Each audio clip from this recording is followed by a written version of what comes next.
Ba-da-be-dee, ba-da-be-doo.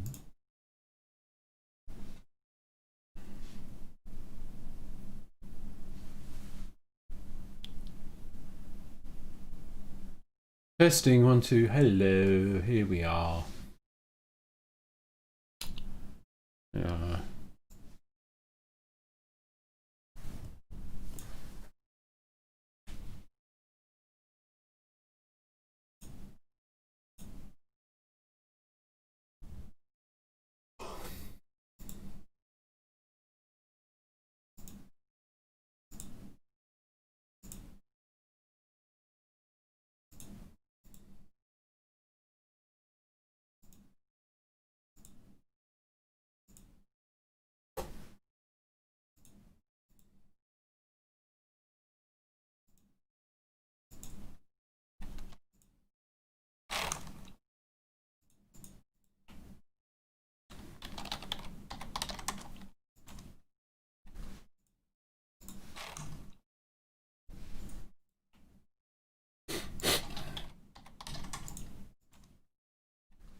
There we go. I think we're all set up, and let's continue. So, like yesterday, other than a lot of ranting, I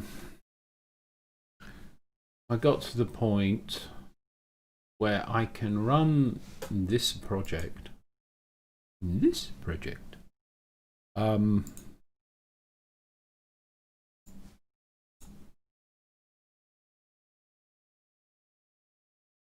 And I can connect to the project while it is running in the editor, and what I type in here appears in the log. So this is basic network communication, which is pretty cool, and it's done using blueprints. So if I open the level, no, it's not the level blueprint, it is actually this blueprint. It's this one. In here you get a weight that's made up of going around in a loop through a delay. You can actually I should probably set that to 0. A delay of 0 in Unreal, a delay node which you can use in the event graph, is basically a delay of 0 is actually a delay of 1 frame, as whatever delay you put in is going to be multiples of frames. So if you put in a duration of 0, it actually will yield. So it's a good tip that a delay with a duration of 0 is effectively the same thing as a yield. So I'm using that to create a loop that yields until sending socket pending connection returns true. Then it accepts the socket, prints accepted connection, and then goes into a second loop where it is calling get socket get string, and this received is set to true if it did get a string. So if it gets the string, it prints the string and it sits in the loop, and that's doing that, and that's how that works. But this is not this is great for testing, but it's not actually ideal. Would be better if I could make a latent action, as they're called. This delay here, it's called a latent action. It says latent there when you in the comments. A latent action is one that is able to yield. You could call it a yielding action. So as an alternative to receiving messages, hello minion, welcome to my dominion. Sorry, I don't know why. Well, I know exactly why I said that, because it seemed like seemed in my limited expertise to be a funny thing to say.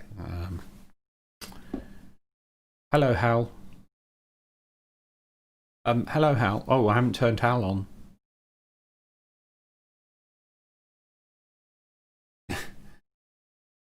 It's okay. It's the in-joke to miss out the apostrophe on this stream.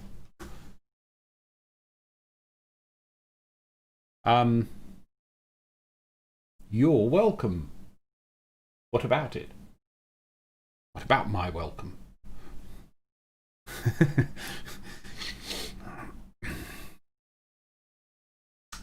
Little question from last night. Did we have a troll attempting to be not obvious on the channel last night? Hey, Tropical, how you doing? I don't know, was it a troll or wasn't it a troll that we saw the last person, visitor to the stream last night? Was it a troll or wasn't it a troll? This is the question. Now, what's this funny tuft here? Lockdown hair.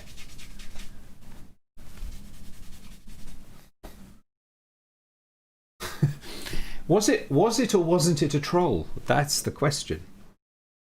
Coming onto the channel and saying how they were enjoying Sensible World of Soccer on PlayStation.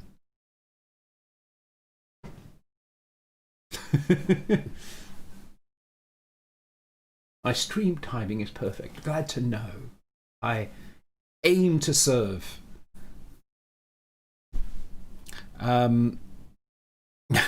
Oh wow! You should see what Hal is saying. You see Hal there. This is Hal, which is basically voice attack. You should see what the hell is the same. Pound. Ice cream timing is perfect right now to know I've been to serve. Saying how they're enjoying Sensible World of Soccer. Notice how it got that absolutely perfect.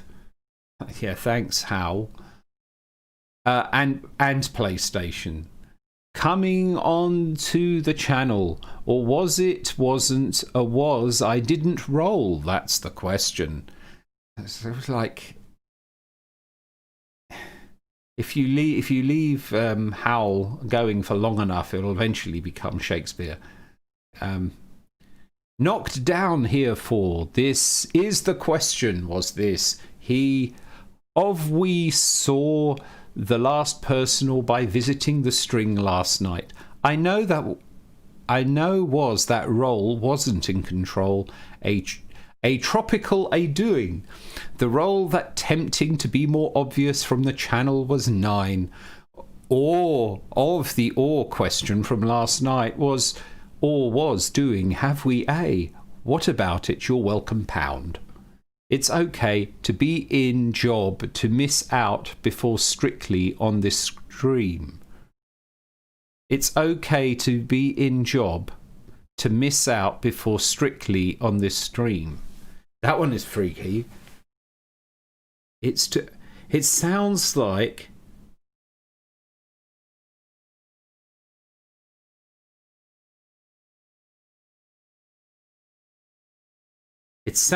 somebody. It sounds like saying, to make sense of that statement, it's like somebody who works in TV and has to work on the show Strictly, which is short for Strictly Come Dancing, I believe, though I've never actually seen a single episode. It's okay to be in job to miss out before Strictly on the stream. Miss out on the stream before. Sorry, I kind of fried my own neural network there. This outermost ring before. I could sit there all day doing that. It probably wouldn't be too healthy.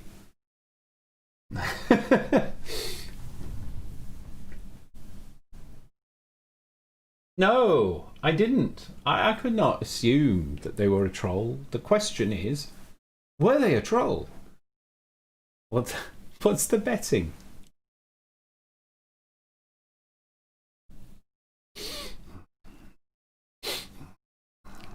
I decided to ignore them until now. So anyway, to get back to the matter in hand here, which might be slightly more interesting. What I want to do is to create a latent function that waits for a string. So I found a thing. I'll be more specific in a moment. Right, I found this thing here.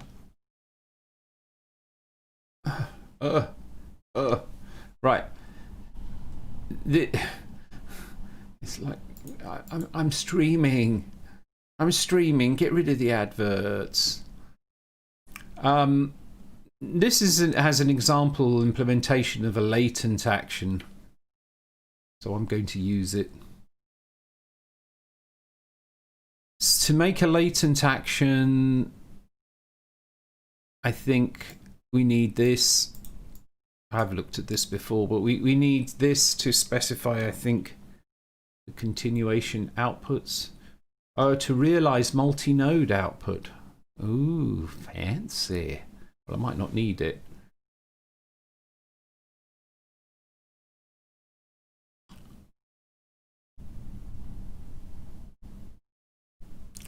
I think the secret, I think, is in this. Let's take these two lines here. Let's try to take these two lines here. It's 2021 and they haven't yet invented a way of selecting reliably two lines. Oh, hang on.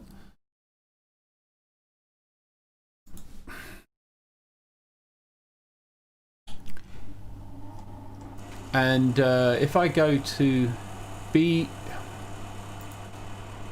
function library, we can go here and let's see if we can get this to work. So it's a blueprint callable.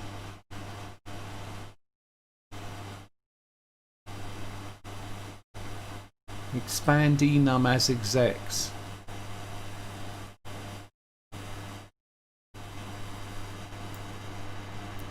I suspect I actually don't need that because I only have one output. Latent info, latent default to self, static void, twice delay, which is from the example, but this is going to be socket wait string. I'm going to attempt to create a latent action that waits for a string on the socket.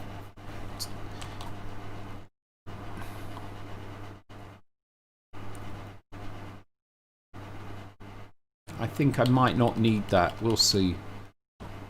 FL latent action info float duration. I don't need float duration. I probably need latent action info. Okay, I'm just going to try and compile that and see what happens. Sorry, Tropical.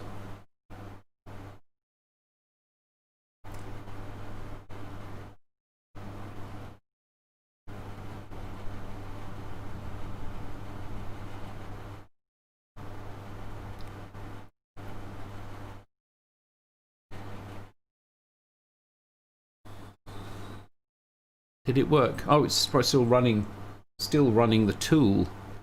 And the tool finished.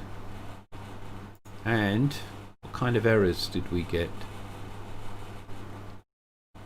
Unresolved symbol. Well, that's actually to be expected. So I think this it actually dealt with the header just fine. So what I want to do is implement this now. So that will be in the BP function library that I've got in here. And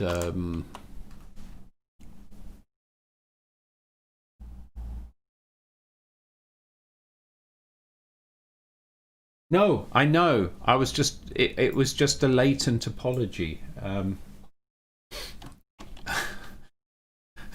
for that. But it's kind of weird if you do that. It's kind of hypnotic. You start reading it and you find you just can't stop. almost because, well, at least I do, my brain is trying to make sense of nonsense. It says more about me than it says about anything else, really. As a student famously once said.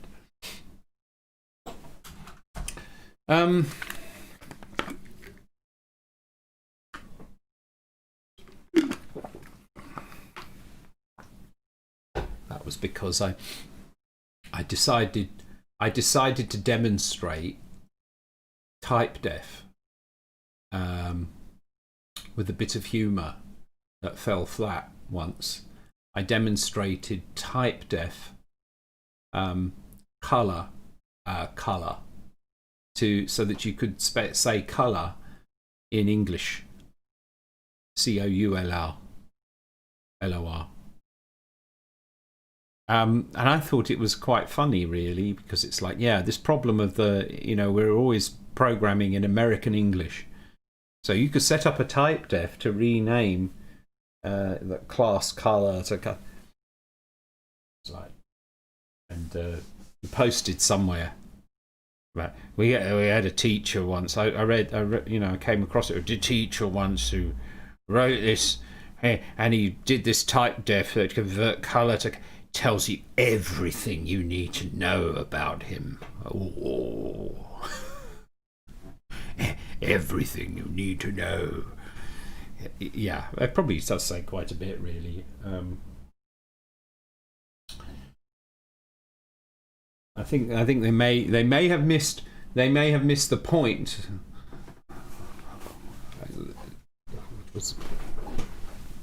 There were quite a lot of students who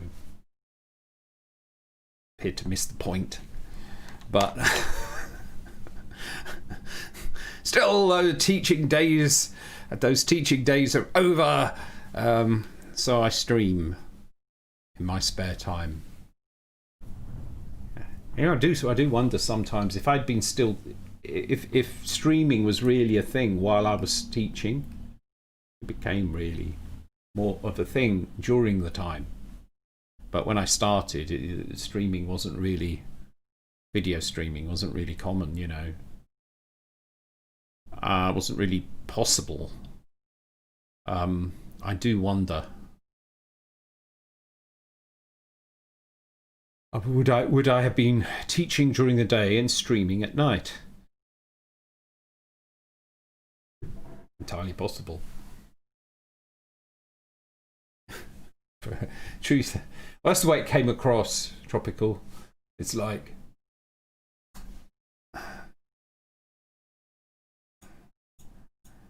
yeah. Mind you, there are lots of funny stories I can tell of things like that. Another one was when I used a metasyntactic variable. So a metasyntactic variable is something like foo. So there was that time.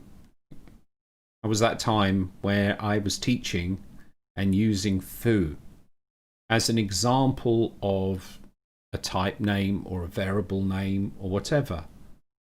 And the point of these, obviously, is that you use the word foo because you are trying to point out that what's important is the form of the thing you are writing. That, there is a thing, and for example, it could be called foo, and you put it here. It's kind of useful. And usually you use for a metasyntactic variable, actually have a name, for metasyntactic variables to be nonsense words, so that it's perfectly clear that it's metasyntactic, that it's not like a keyword or whatever, that it could be anything. And I remember this student who was outraged.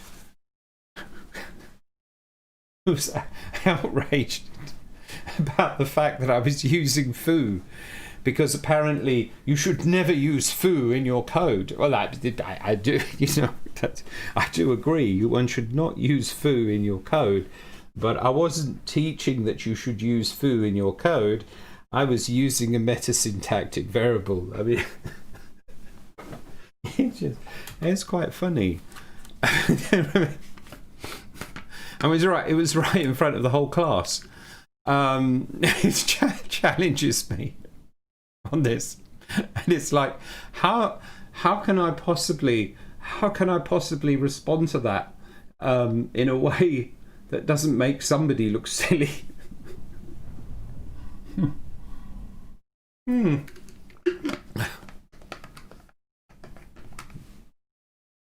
That was it.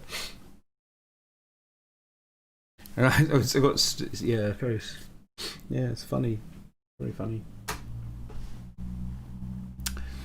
I could tell other stories, but I think we'll leave it there. I mean, I don't want to use them all up. You know, it's like.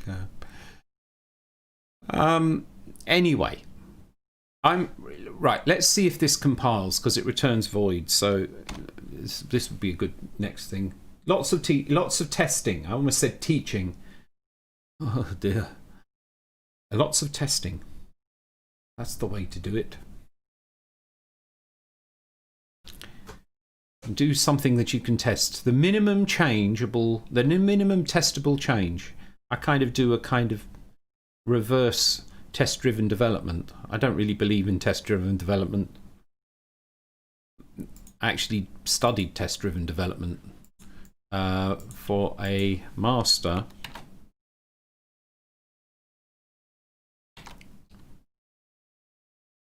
One second. And it was interesting because the studies showed that test-driven development seemed to work. They seemed to be valuable, but there was a very interesting point that was made. It might only be valuable because of the iteration. And that's what I believe. It's the iteration that's the value of it. The fact that you have a tight loop between writing and testing. In test-driven development, you write the test first, then you write the thing that you want to write after you've written the test, and then you see if it works in the test, and if it doesn't, then you make sure that you don't go on until it passes the test. And yeah, but it's actually the tight iteration loop that works. So my methodology, which I evolved over a long time, is basically allowed me to sort of write that down using a similar kind of approach. It turns out to be a kind of inverse of test-driven development. You could call it goal-driven development. And that is where I am now to get to where I want to be. What is the minimum testable change that takes me towards my goal? And you do that minimum thing that is testable.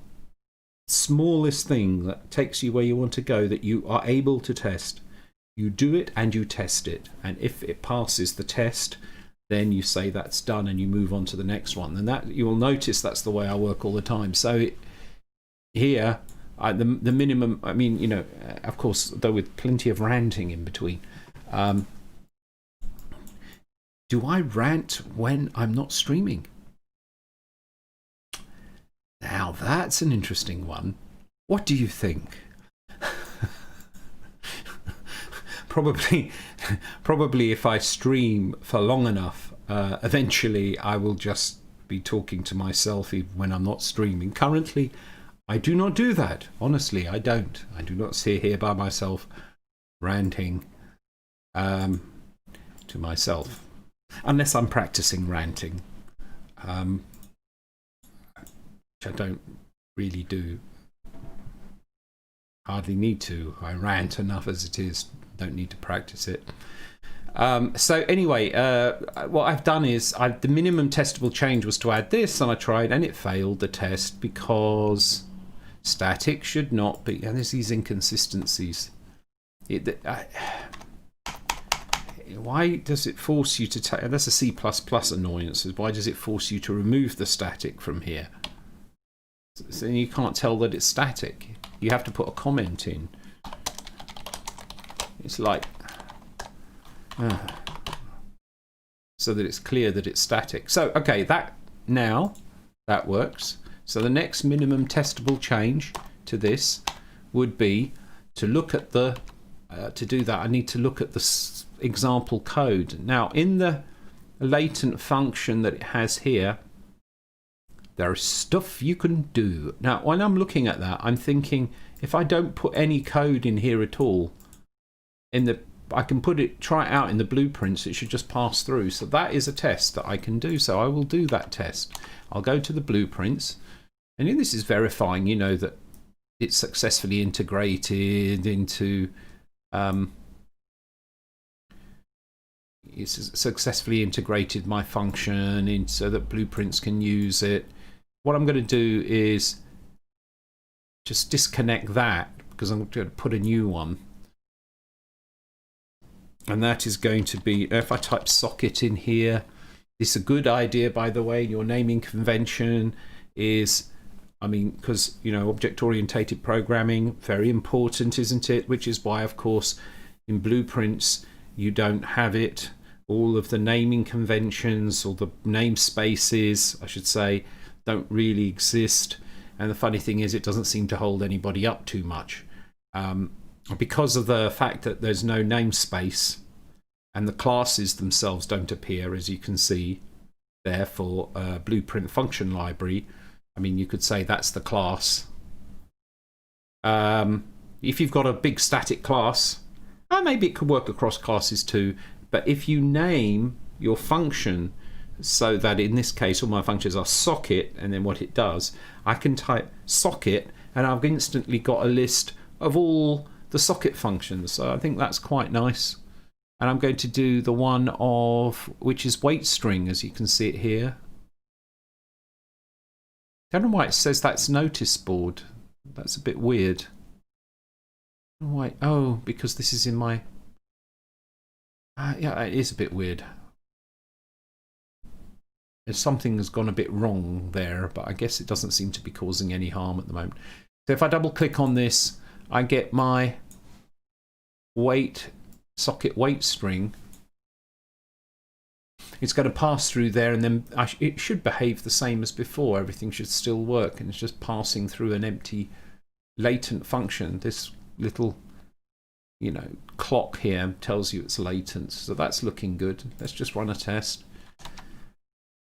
We'll go here and we'll run this thing, and it doesn't work. So that's interesting. So that didn't behave the way I expected. I suspect that it's simply in doing what I did. It never exits the function. That kind of makes sense, actually. I can verify this if I put a breakpoint on here and I hit play, and it's going to do the breakpoint when I connecting using the command line tool netcat, and yeah, there it's connected. And now if I hit F10, yeah, you see it hasn't moved along. So in fact it's hanging in here. No, not hanging the editor, but it's like stopped. So, okay, I've learned something.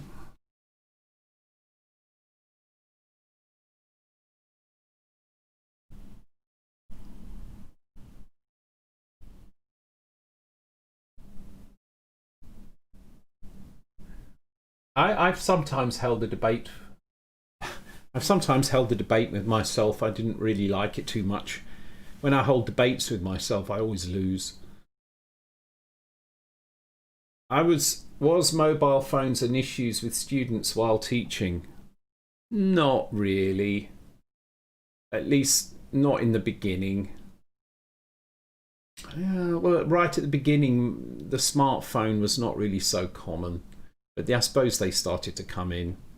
I used to tell students to close their laptops. They used to get really annoyed at me for telling them to close their laptops.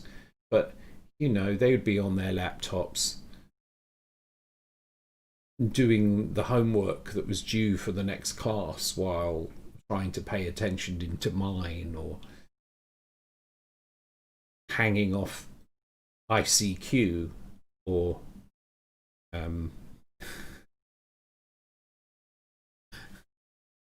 some old abandoned chat thing. What was the other one? There was You remember ICQ?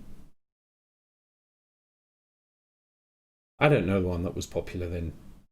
It was probably some dark chat thing that no teachers knew about, only the students did.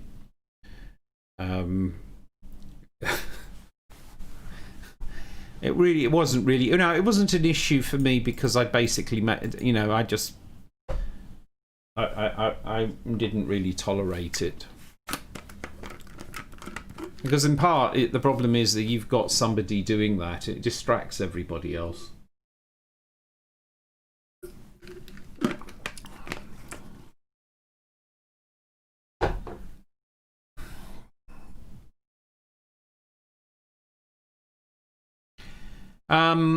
So socket weight string.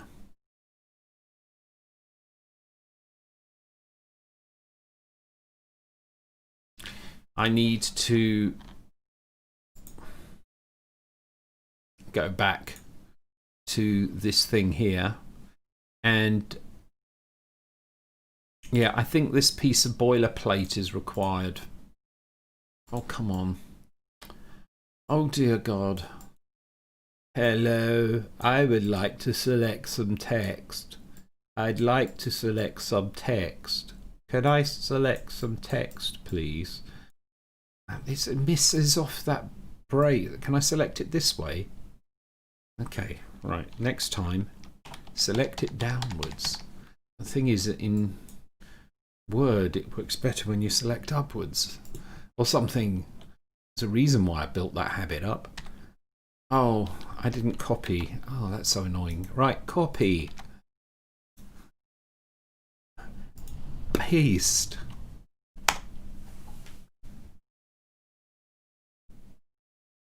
Nudge, nudge, nudge, nudge. Wink, wink, wink, wink. Say no more. Know what I mean? Microsoft Messenger. God, that's it. Oh, somebody's had an idea. Well, we better have that idea as well.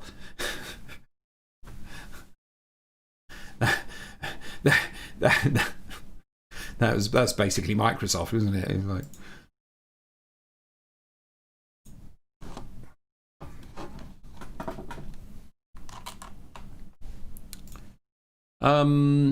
world G engine, get world from context, world thing, F latent action manager, world, get latent action. This feels very object orientated here. World engine, get world from context object checked, world context object, F latent action manager. Latent action manager equals world get latent action manager. So you get the world first of all. Oh, and it's got this, because this is copy paste code. Yeah, you can totally do that in C, but it's actually bad form. Because it's makes it harder to see that basically there was an if statement here. So what you do is, if I get the world from engine get world from context object checked, world context object. Why is the API like that? You could just say get world checked, and then it takes the I don't know, whatever. Anyway, so your world, you check if you've got the world. Then once you have the world, it's very, very important that that you must always provide. Sorry, I'm being a bit of whatever. It's my favourite part of this is the ranting. It's like get world from it's you really do need a function to get the world. I suppose there might be more than one world. Well, at least there's a global for G engine, isn't there? I'll give it that. Isn't like you have to have a function get engine from universe context or something, So you get the world, it's got the world there, and then we have this F latent action manager, latent action manager with the variable with it. And now, okay, there are various different ways that you can name your variables. But for me, or your naming convention, for me, I really like lower variables to begin with lowercase and types to begin with uppercase. I think it really helps readability. So let me just fix that up a bit. So F latent action manager and latent action manager at the lowercase with the world, which is now lowercase, get latent action manager. Lovely. Oh, and there's a comment as well. Sorry, that was a bit loud. But yeah, there's another one. It's like it's like a goldmine of things for me to rant on. It's like I'm just going to say it again, just for comedic effect, to ram home the point. F latent action manager equals world get latent action manager function with a comment. Get latent action manager. There we go. We're absolutely sure.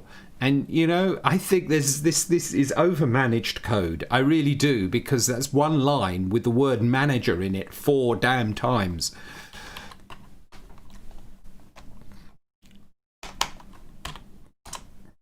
I don't know, it makes me happy when I rant. I'll keep doing it. So that was yeah. Latent action manager, find existing action, FT twice delay action. So I think this is the function that I have to sort of implement, or the class I have to implement. Come back, latent info, call back target, latent info, UUID equals null. And it's using null. We can use null pointer now. Maybe this is old code. I'm just going to avoid having to say any of that by putting an exclamation mark in front. So if not. So in other words, if this function, if it cannot find the existing action, then it adds it. I'm going to keep that comment in just because it calls it an event, even though it doesn't, the word event doesn't appear later. So it's just right, latent action manager, add new action, latent info lowercase l, callback target, latent info UUID, new FT twice delay action, which was the sample code function. Duration, where did duration come from? All right, this is the constructor of my class, which I don't think is going to need any construction. And what's the exec?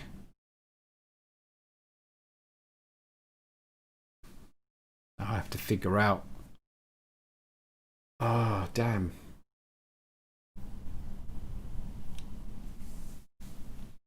Now I have to figure out that.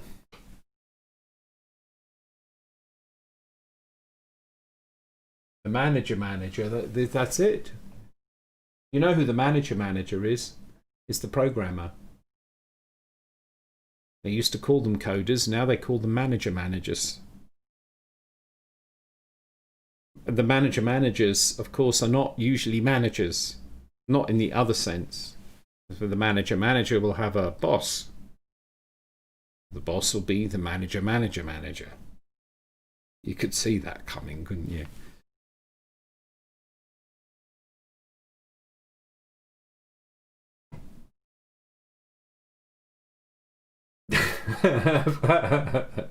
Oh, you already had a manager.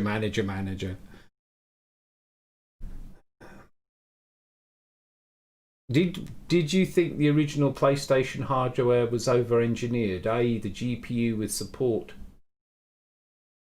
Well, what do you mean by over-engineered? Well, the original PlayStation hardware was very primitive compared to today's standards. One of its biggest problems was it didn't have... Oh gosh, what's the name of that again?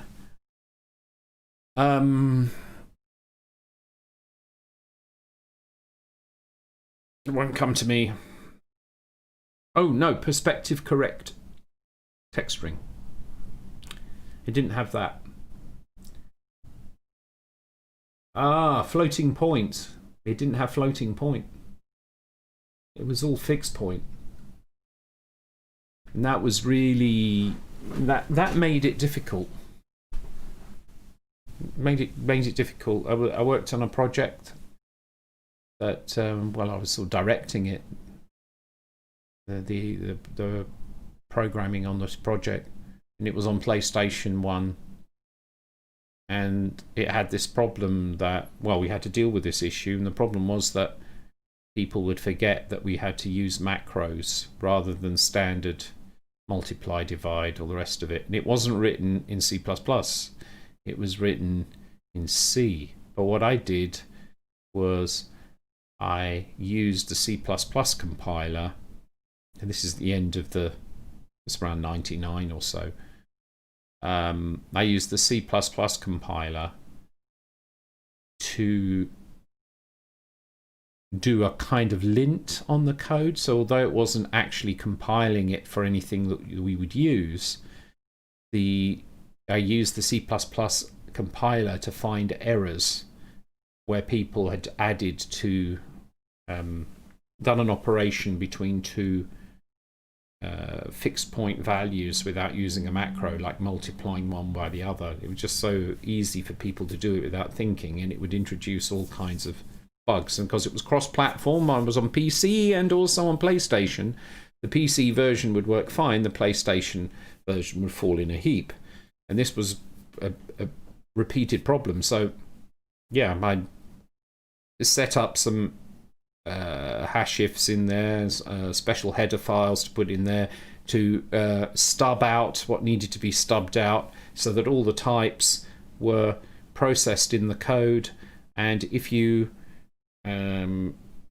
the overload didn't exist for a particular operation, because there, you can use operator overloading when you're using custom types, and the result was it was able to throw up errors whenever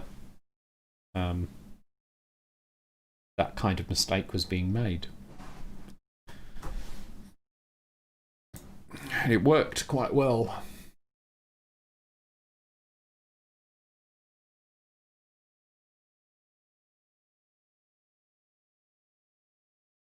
I never really worked on those early consoles. So the problem I've got here is this exec. Now, this exec was in here because the twice delay function requires an exec, or does it? So let's have a look at the documentation. Add new action. We will see, won't we? Add new action, Unreal F latent action manager. Add new action. It was very important to make sure that at least one word is said twice all the time. Here is the word action. F latent action manager. Add new action. And the description is adds new action to the action list. So that passes the rule of always at least have one word said twice. They're breaking protocol here. It's funny because it doesn't have an exec.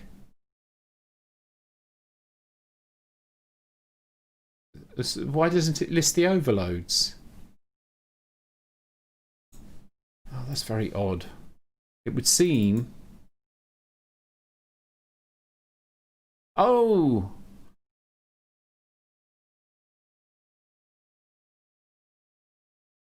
I'm a fool. That exec was part of... That exec was part of the... I got the wrong end of the stick there. The exec's in here. Okay, alright, so I don't need that. I hope. So this is the example class to implement the latent action. Right, so let's put that in here, and this is going to be an inline class. So I'm happy to see that There's nothing stated as private in here, because this is only available in this file anyway, so it would be a bit of overkill making something private. It can't be seen outside the file.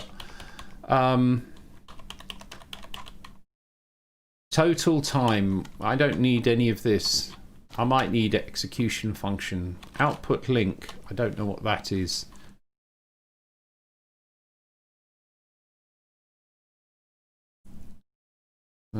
Oh, those are the initializers. On the output link, we say trigger link, output link.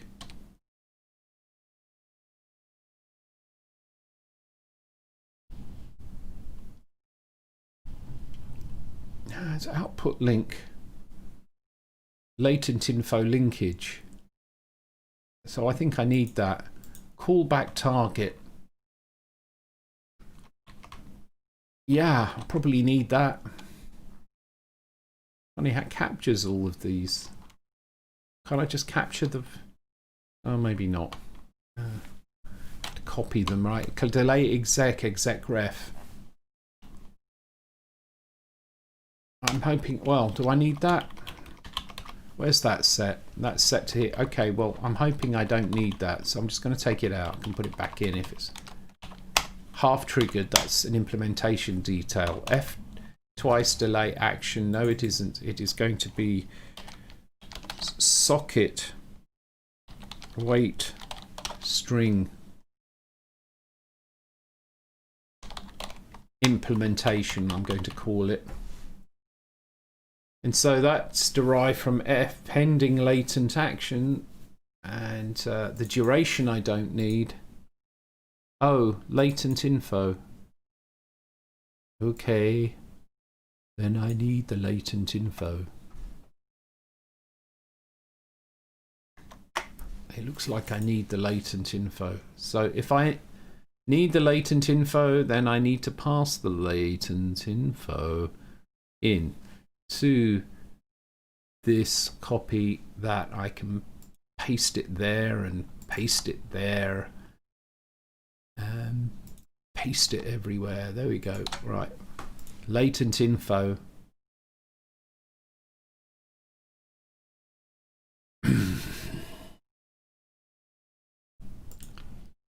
Callback target length, right, and this we don't have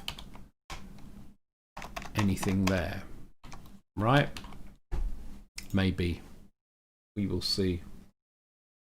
And time remain execution for output link callback target latent callback target. Okay, that's fine. All right, update operation. So this is an overridden virtual function, because we derive from F pending latent action. So this is the thing that gets called every frame. Aruni. The time remaining, this is actually not simple and rough at all. It's perfectly, you couldn't really do it better. If time remaining is less than total time, it was half triggered. Otherwise, not half triggered. Otherwise, callback, complete exec, delay exec ref.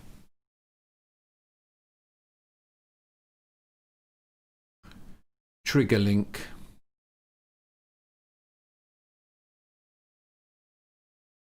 So what I want to do is just have it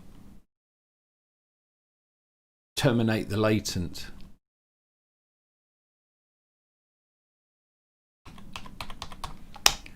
Because I want to make the kind of, it will wait a frame, I suppose. I'm hoping I don't need that.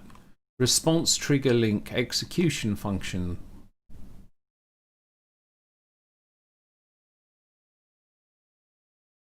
Output link callback target. These are all things that were set up there. Callback, I don't know why it says that. Let's just get rid of that comment. Response.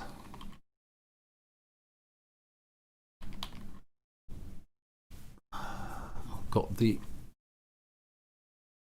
Right. Gradually change the naming convention. There should be response. This is response. Trigger link execution function output link callback task. Response done if true.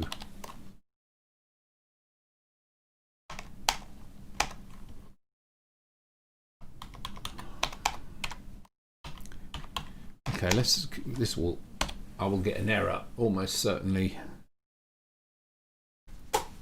Yes, let's start cleaning this up. F pending latent action. Base class undefined. Reason?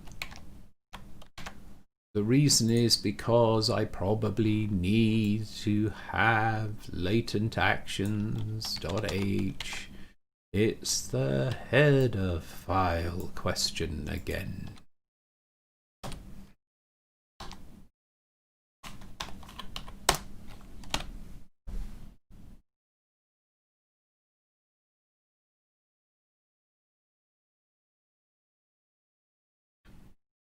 The twice daily action, this is now named that anymore. It's now named that. Make it so. I captain. Compilation failure. We've got duration is an undeclared identifier. And that's because we don't need that anymore. Should have got rid of that and get rid of that. Make it so. Make it so. Make it so. I captain. Hello Dino. Hello. Compilation failure. Compilation failure.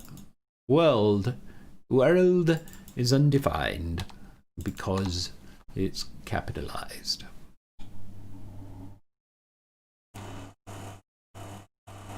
Hal, turn heater off. Hal, turn heater off. Hal, the noise of the heater is interfering with your ability to turn the heater off. Hal, turn heater off. Hello, Hal. Turn heater off. Dear me, it's difficult to get help these days. Make it so. I captain. Twice delay action. Compilation failure. Oh.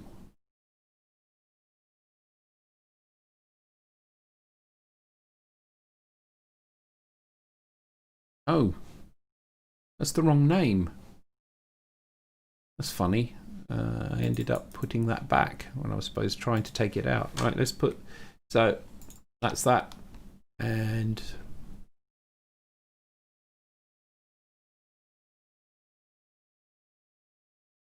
there as well. Make it so. I captain. Hello Dino. Compilation failure. Failure, but that's the correct way to pronounce the word failure. Surely. Is it not? Did I miss the memo? Latent info. Now has a lowercase l. Make it so. I captain. Compilation failure. Oh, there was another. What? Oh, there's another one.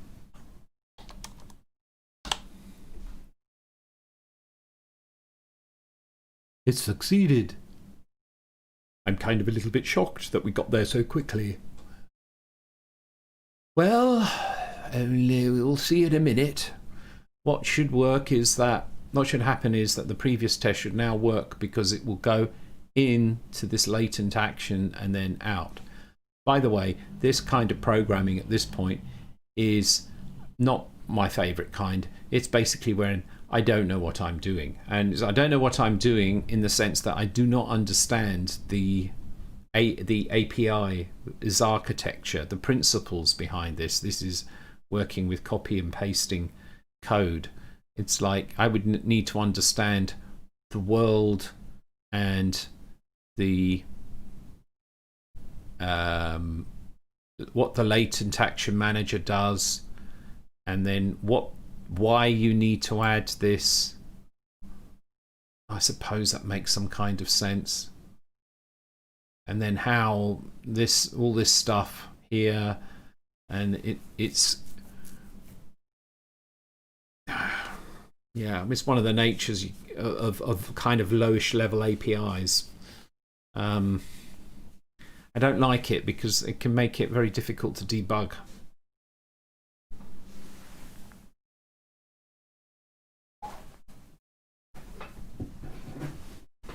Hello, Dino. Compilation failure. Oh, it did. It did. Yeah, you're right. Al wanted to say hello, Dino. Compilation failure. It's just. I was just trying to see if I could make it say hello, Dino when I sighed. Was having none of that. I'll get you next time. So yeah, let's give this a go. Make it so. I captain. Success. Yeah. The scripts are failing to automatically play at the moment. Anyway, let's take that off. I'm going to hit play on here. Switch to my window. Make a connection. Type something in. Oh, look, and it worked. Oh, that's pretty good. There's no crash. This is progress. So that test passed. We can now move on to the next. Yeah, you have to do it in some way. You've got to mean it. It's got to be done with feeling, you know.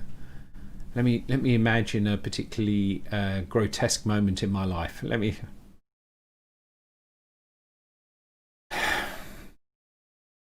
No, it did not work. Oh dear, if that wasn't going to work, nothing would. So what's the next thing? The next thing to do is to see if I can control the horizontal and the vertical.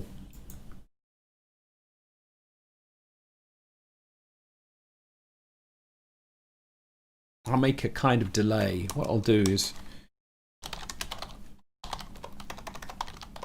Come on. N, please. Yeah, not stretching my finger far enough.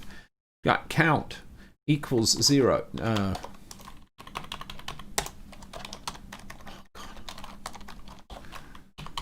Right. And then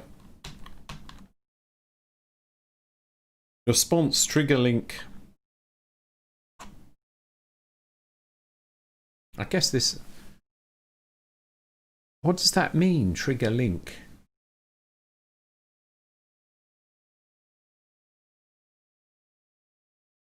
I'm just going to look at the example code. I don't understand what. Time lapsed, arraigning time. If the thing is greater than a certain amount, then you trigger the link. And you terminate the latent as a separate thing from triggering the link. Triggering the link is done when you reach the end. So what I'll do is if count plus plus is greater than, say, 200, then there we go. And I'm perfectly happy to do that because this is code I will be removing. So it's not running. Count plus plus in an if statement. Wouldn't recommend it so much in production code without good reason. This isn't production code. Make it so. I captain. Success. You claim success, Hal. But how do we know? It hasn't crashed, so that's good. Can I stop? I can stop. If I put a breakpoint here, that's a pretty good test. Put the breakpoint, we hit play. That's interesting.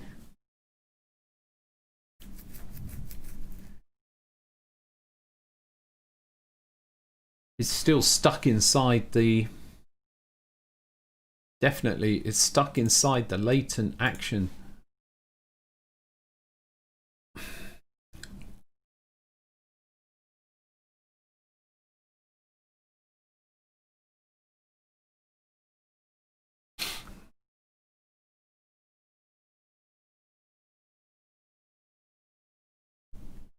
That's interesting. I'm trying to understand. It didn't work, Hal.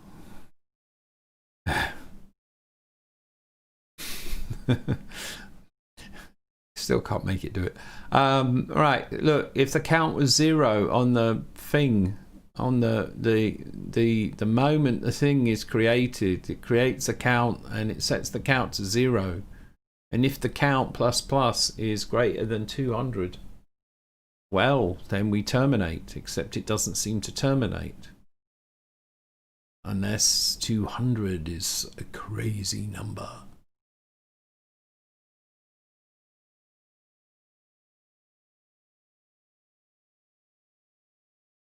So the first thing we're going to do to debug this, as I'm thinking, what's the good way to debug it, is to simply return immediately. Now, no. What am I saying? If this is greater than 0. Right. So this should be the same as when I put those lines in there, and it should move on, right? Unless I'm missing something, because this doesn't make a lot of sense. Make it so. I captain. Success. When I hit play, it's not passing through. Let's just check if I put a breakpoint here.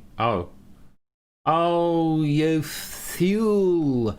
I have to make a connection. It doesn't get here because it's stuck up here waiting for a connection. Ugh. You fool. Okay. Make it so. I captain. Hello, Dino. Success. Hello, Dino. Success. Well, that's all right then.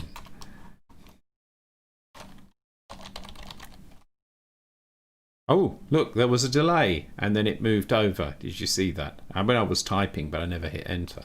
Let's just try that again. Play. So, you can see that, all right?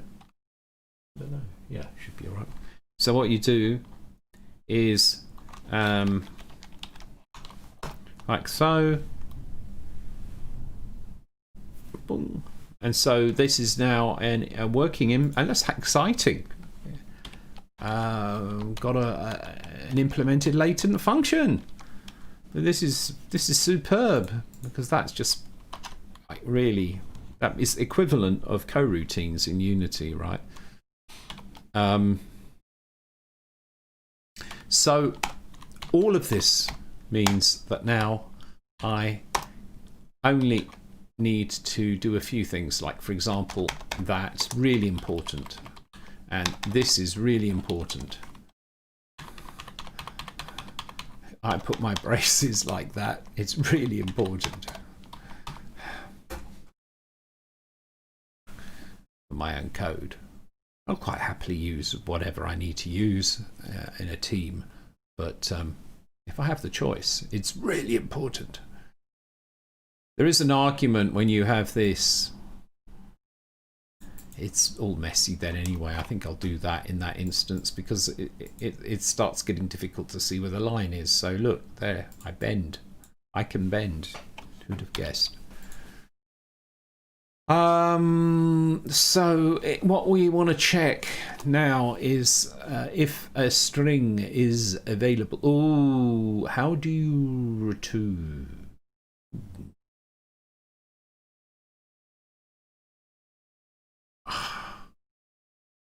there's always one thing more.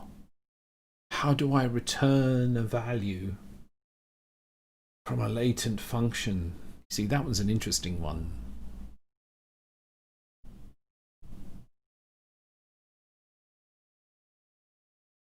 Because there's no return value. I'm going to have to look that up. I love working in teams if they're teams. If they work as a team, it's great to work in a team. It's a great feeling to work in a team that works well as a team. If you're working in a team that doesn't work well as a team, then it's not so good. It's really... So you could say that the simple answer to it is, if it's an actual, really is a team, it's great. My favourite thing.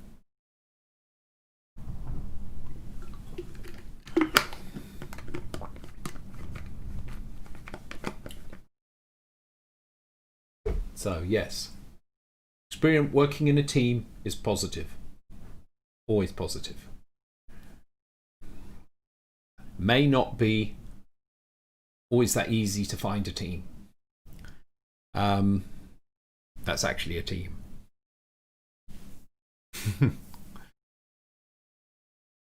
I think I've been unlucky.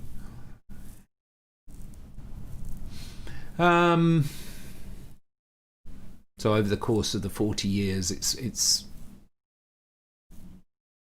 there's been a lot of not good teams. But I don't think that's anything surprising.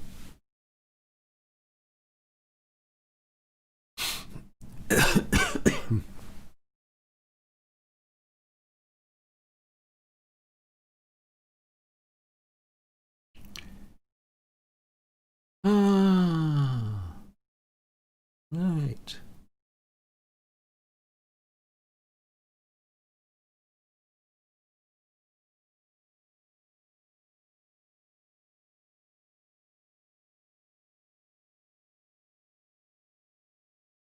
Well, if you're working in a team where everybody is trying to help everyone, then it's a good team.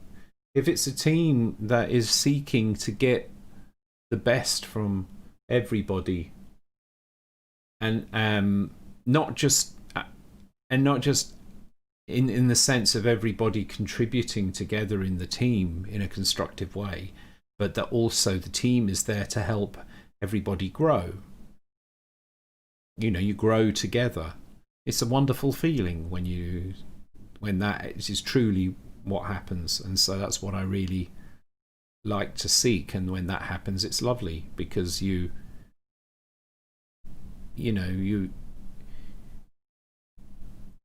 basically end up with a bunch of people who are of goodwill, and so if you are in a situation like that, and hold on to it, really. The problem often is that teams that have pressure on them, which is often the case in many different fields, if a team has pressure on it, that pressure can start to fragment a team. It's always the danger. And if unchecked, you can end up in a situation where there is toxicity, and there's no point in pretending it doesn't happen. It's also a little bit taboo talking about it. I think I'm lucky in that I can talk about it because I've been around for as long as I've been. It's perfectly reasonable that I will have found myself in toxic situations at some point in my career. It's just inevitable. And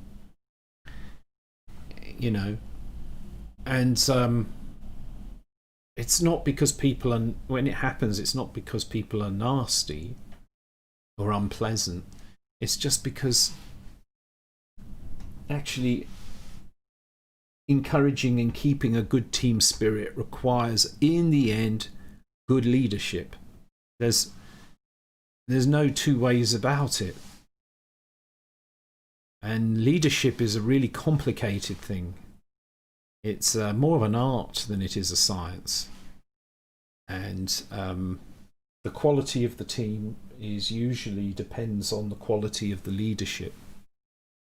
So it's very difficult to find teams that don't have leadership that do well. It can happen, but there is a reason why, say in sport, which is a great example, there is invariably someone whose duty is like captain or whatever they call it, and it's a very, very important role. And one of the most important things that a good leader should try and achieve is one where the principles of good leadership are shown throughout the entire team. Where there is a set of values that are not only declared but are also followed. When there's a feeling of integrity. When it's real. When the team says, this is the way we behave. And then when there's a behavior that's inconsistent, anyone spotting that can point it out without fear of recrimination. It's one where there's, in fact, actually, to understand teams, there's a great book called Five Dysfunctions, the Five Dysfunctions of a Team. I can really recommend that because the principles there are pretty interesting. In the end, trust. I think the pyramid of the dysfunctions of a team all rest upon a lack of trust as being the biggest issue, and from the lack of trust come all the others. But you see, that's the thing, is we live in a world as well where trust is such a, what does it mean? So if you have a team and you have read the Five Dysfunctions of a Team, you say, okay, we need to trust each other. And it's kind of, there is something that's a bit Zen about all this, in the sense that you can't really fully describe what trust is in words. And Zen is, in the end, that's what Zen is about. It's about the limitations of language. When you're being Zen about something, it actually means that you could say you're accepting that it can't be put into words. Which might not be the way that people often think about it, but that's, as I understand it, pretty close to it. So it's one of those Zen things. It's like, we must trust each other. It's like, really, we must? But you see, if you say that we must trust each other, then that doesn't allow for trust, because there's no must to trust. If it was true trust, you shouldn't have to say must. This is the trap, isn't it? I find it fascinating. What does it mean to trust? Does it mean to never question what somebody else does? Oh, I trust you. I don't need to know what you're doing. No, that's actually, that is a literal interpretation of the word trust. One interpretation of the word trust, which isn't what is actually important for a team. In fact, communication is very important, right? It's the most important thing in a team. So there is the one of the other way of looking at it, which is that when I ask you what, how it's going or what you are doing, I ask you that you trust that the reason for my asking it is a good one. So what you get are weird things that happen when there's that lack of trust, because what happens is that the simple transactions become complicated transactions. You know, that's a sign of when things are going a bit awry, when things that should be simple transactions become complicated for unclear reasons. It's usually because there is a lack of trust somewhere, you know. And then you get all subtexts and fear of conflict, and then that is the next one, is because that this starts off with a lack of trust, and the next one is the fear of conflict. So the fear of conflict is interesting because conflict, and I believe this passionately, conflict in itself is not a bad thing, and it's actually bad to try and make sure it never happens, because in order to ensure that there is never conflict, it means that someone must have already done all the work. In which case, what do you need the team for? In other words, it's like you've got a whole bunch of people working together. If you expect zero conflict, if you want to achieve zero conflict, you will have needed to have basically done the job of the entire team. Because resolving conflict is fundamental to solving problems. Whenever there's a problem, there is a form of conflict. It doesn't necessarily mean conflict in terms of conflict between personalities or people. You just get conflicts in the project. But then when different people have different responsibilities and those responsibilities are in conflict, then it can get difficult to separate the personalities from the issues, right? Except when you're in an environment of trust, of really good trust, you can keep them separated, because that's what happens when there's trust. And in fact, when there's no fear of conflict, you can keep them separated. So it's basically somebody says, we must do this, and somebody else says, oh, well, maybe it's a good idea to think about blah, blah, blah, blah, blah.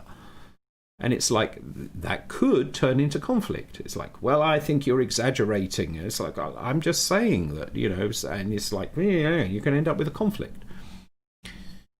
But if you're afraid of my argument is, have the conflict and resolve it, because if you resolve the conflict, then you've made progress, right? If, on the other hand, you're afraid of the conflict and so then you don't even say anything, the problem hasn't gone away. The conflict is still there. It's just you've swept it under the carpet. And so then you're not making any progress. So this is why it's very important to not be afraid of conflict. I think the next one, if I just remember, inattention to detail, which comes from that. Because, if you pay attention to detail, you're more likely to find conflict. So if people are afraid of conflict, they're not going to look for it. If they're not looking for it, they're not taking care of the details. If you're not taking care of the details, that's a problem, which leads to inattention to results. I think I've missed one somewhere, but I can't remember which one it is. So you're not paying any attention to your results anymore. So it's really fascinating how that works. But basically, if you find yourself in a team where there is a really good trust, it's gold. And think very carefully before you say bye-bye to it, because you need to be sure that the place that you go to next has it, if you really want a healthy work environment.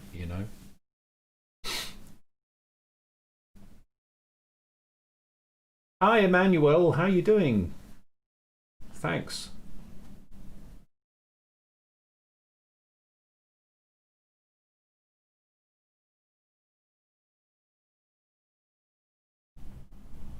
You can get blame in games, yes. Well, obviously, where there's a blame game going on, then definitely there is a lack of trust.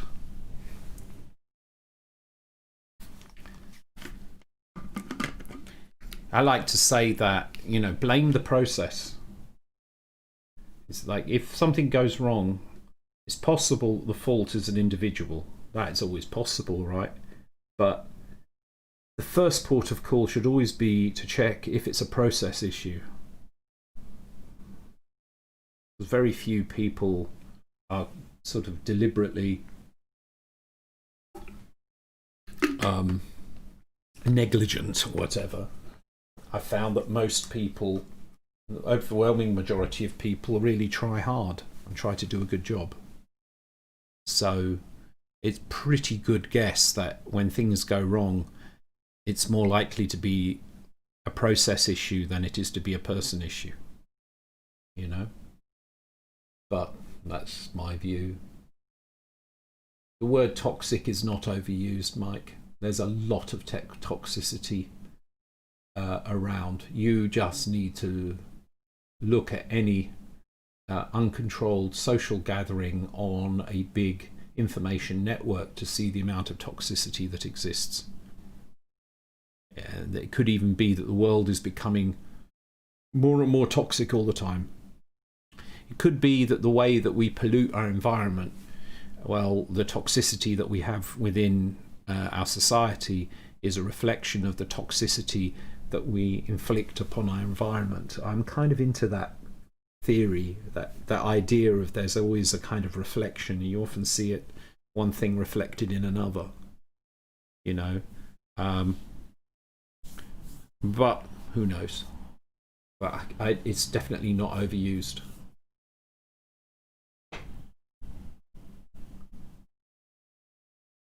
The must of a trust is not the trust. Trust.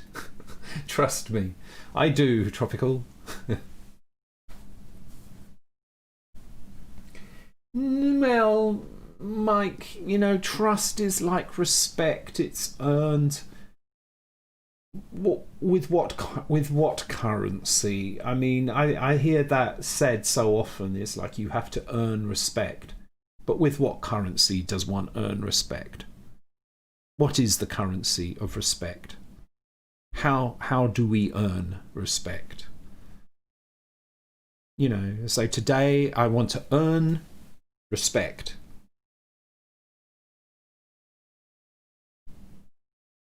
How? I don't think there's a really good answer to that. So although the phrase itself, trust is earned or respect is earned, sort of seems to make sense, it's a bit facile. It actually doesn't really, it's not really useful in any way, but it is a great way to have an excuse not to give it automatically. And ultimately, trust is giving it automatically. So to actually say that trust must be earned is a contradiction. Respect is a different matter. You can argue that respect should be earned. That one has a bit more validity to it. But to say that trust must be earned, if trust is earned, then trust is not trust. Because it is based on not faith in a person, but fact of a person. Right? So it's not. It would need to be called something else other than trust. You call it. It's not trust. There is another word for it. Perceived probability of a good outcome of an interaction with the person. That's not trust. That's something else. That's weighing up in the balance the pros and cons, assessing the probabilities, what can be gained, what could be lost, the gamble. That's not trust. Real trust is when you go up to a stranger that you've never met before and you need some help and you ask them for some help. And in doing so, you are trusting some vulnerability of yourself onto someone that you don't know. And that is trust. Yeah, in its purest form. Doesn't mean you should go around trusting everybody like this. It's complicated. That's why it's Zen. That's why it's a very Zen thing. You can't. You could say it's very much is trust. But if you try to prove to the world that you're trusting by going up to every stranger and trusting and acting as though, in that way, you try to... It's fake. It's phony. It won't work. It'll probably land you in trouble. And that's not real trust. That's a fake trust. We're into philosophy again.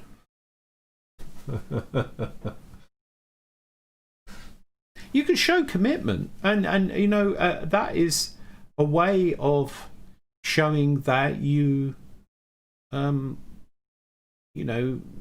have commitment. You can't measure trust. That's basically what I'm saying. It's not a measurable quantity, and that's why you can't earn it. And it's one way of looking at this is to go to Alan Watts a little bit again. But one of the other insights of Alan Watts that I find, which is really useful and really interesting, is about how we detach ourselves from our environment. So we say, I, me, and I am in this world, right? As if me and the world are two separate things. But the connection between an individual and their environment is really actually quite arbitrary and not as clear-cut as it might seem at first. So why am I saying this with the subject of trust? I'll ask you, do you trust your environment? You can extend this further. Do you trust nature? Do you trust your guts? Do you trust your instincts? Do you trust the planet's ecosystem? Do you trust the universe? Do you trust this existence? Then these are all very, these are unanswerable questions, really. I mean, what does it even mean? Trust, that's again, it's kind of a Zen thing. What does it mean to trust? I think what it means is that when you trust, you are open. When you mistrust, you are closed. So ultimately, a lack of trust is closing yourself off from your environment in some way. And so within a team, it's the same thing. If someone has a lack of trust in a team, they're going to be not completely open. This is how you can tell when a question of trust comes up. You can tell where the situation lies by assessing how open the openness of people. And that when someone has a lack of trust, they are going to be closed. This is what you see. They will hide something from others. That's the symptom of it. So if we do not trust our instincts, we close ourselves off from them, we ignore them, we separate ourselves from our instincts. When we don't trust our environment, we separate ourselves from our environment. Well, it's exactly what we do. I mean, with some good reason, like survival. It's actually good to live in a house. Yes, it protects you from the elements, but you can go too far with it. In fact, now it seems like the vast majority of the population live in boxes, separated from the environment. You could interpret this as being a lack of trust in our environment. You see how these things, they're all kind of reflections of each other. So when you look at it that way, you can actually argue that you should always trust by that definition. You should always be open, because what's the worst thing that can happen? And if you find that openness is resulting in abuse at you, it's resulting in some kind of negative response, then continue with that openness and openly move somewhere else. You know, move to where you should be rather than where you are. That's not making you feel comfortable. A lot of it has to do with what the definition of trust is, right? So I'm not, if you take trust as being certain interpretations of the word trust, everything I've just said will be nonsense. Well, that isn't what I mean. I mean trust in a particular way. You could say a faith-related trust, but not faith in a religious sense. It's a faith in the sense that you can be yourself and you are ready to dance with your environment. Sometimes the dances get scary and sometimes they're difficult. Sometimes they're dangerous and you want to avoid that. But that's part of the dance. But you still engage in the dance, right? You close yourself off from that dance. Yeah, that's not good. I hope that made some kind of sense.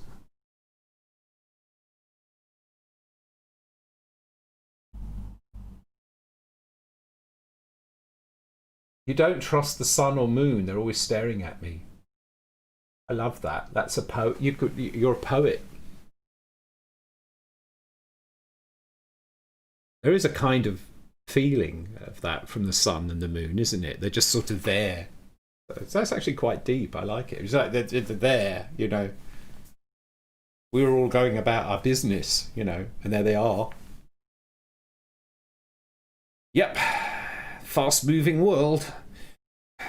All the things that we need to worry about. It's quite interesting.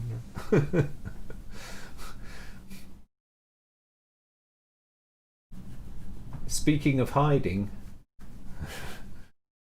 I need to get back to doing something in my Patreon page. I just have limited time. Yeah.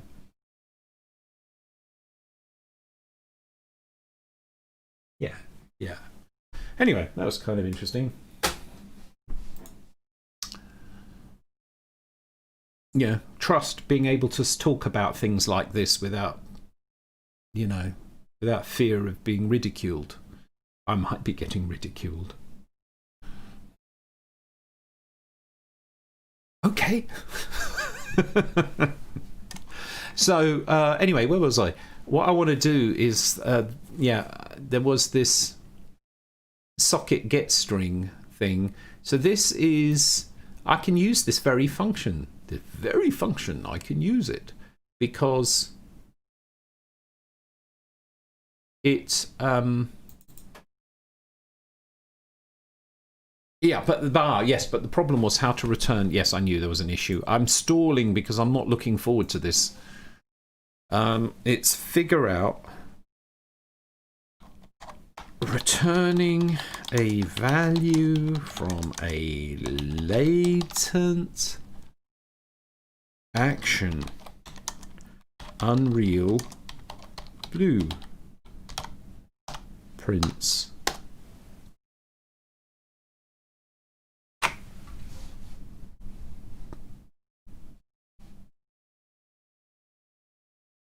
It's going to be difficult. I'm really, I'm pretty good at using Google to find what I want to find. But ever since I started working with Unreal, boy, it's a challenge. I'm looking for a specific, very specific thing, which is how to return a value from a latent function in Unreal blueprints when you're making your own latent function. And this is like too many levels deep. It's like you've got how to make actions, how to make actions in Blueprint, in C++ that you can use in blueprints. How can you do that? That in it's already a bit niche. And so there are some examples in there, but it's a bit niche. Then there's doing that but with latent functions. That's extremely niche. And now it took a lot of work to find that, a good sample. It took me a little while to find a good sample. And then now we have doing that but returning a value. I mean, gosh, I might as well be looking for nuggets of gold in Brighton. It's not renowned for its nuggets.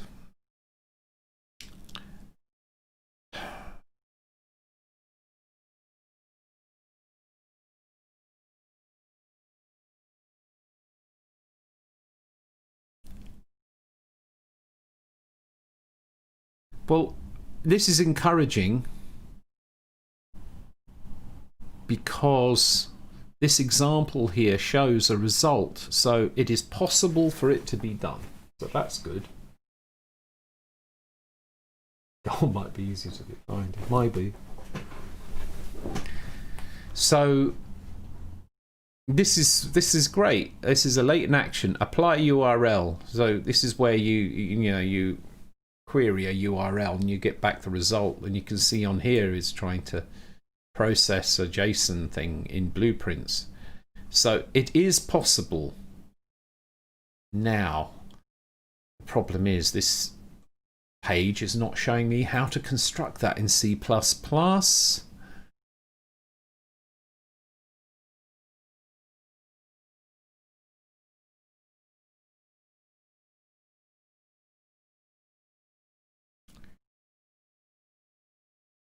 This is a delay node, and it completed, and it doesn't return a value, so that's no good.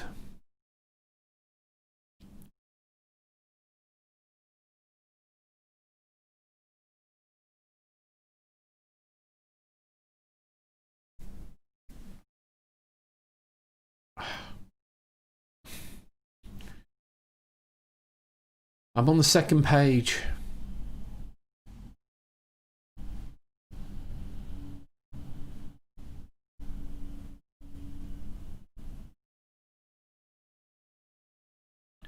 Third page.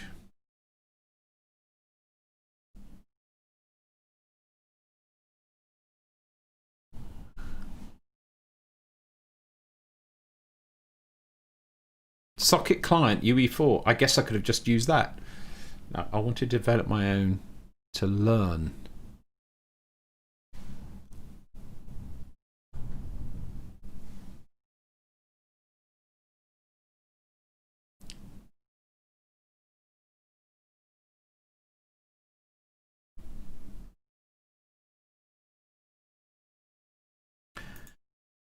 Page 5. By the time you get to page 5, you're returning a value from. You notice I just like typing sentences in. Returning a value from a latent action, Unreal Blueprints.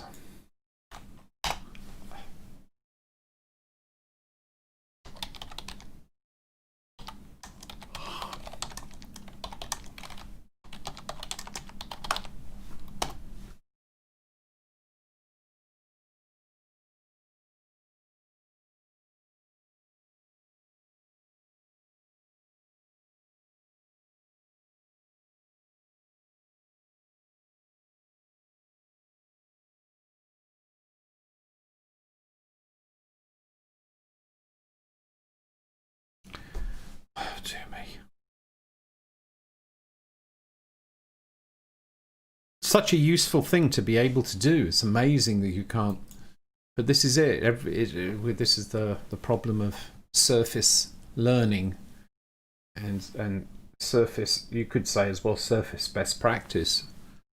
I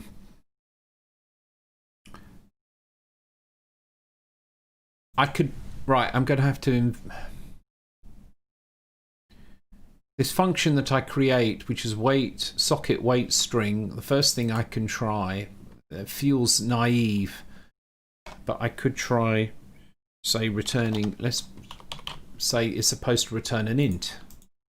The problem is that no, it isn't here.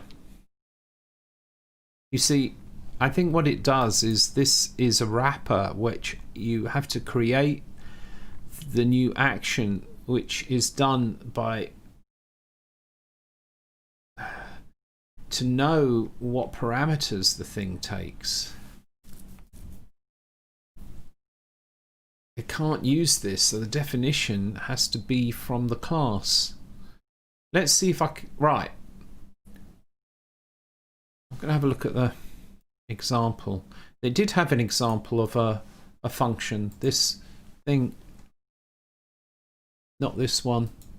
Oh, have I lost it? I've got a bookmark. Oh,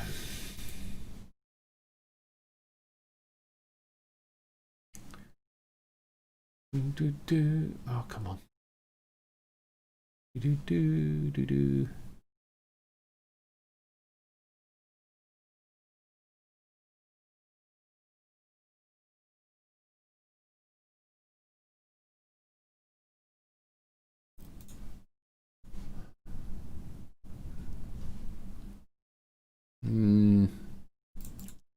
Right.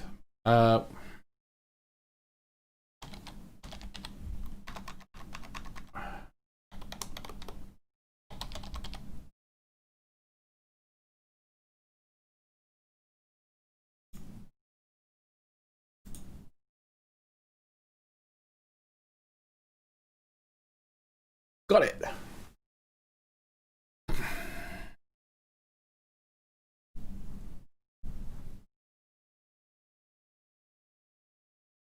Yeah, unfortunately, those examples, which were nice, they worked, but they don't show a return value. They do show the acceptance of a value. And that passing in the value was done by adding it as the first parameter. And I wonder how it knows. There must be something. I'm going to try adding to this an int value and just see what happens.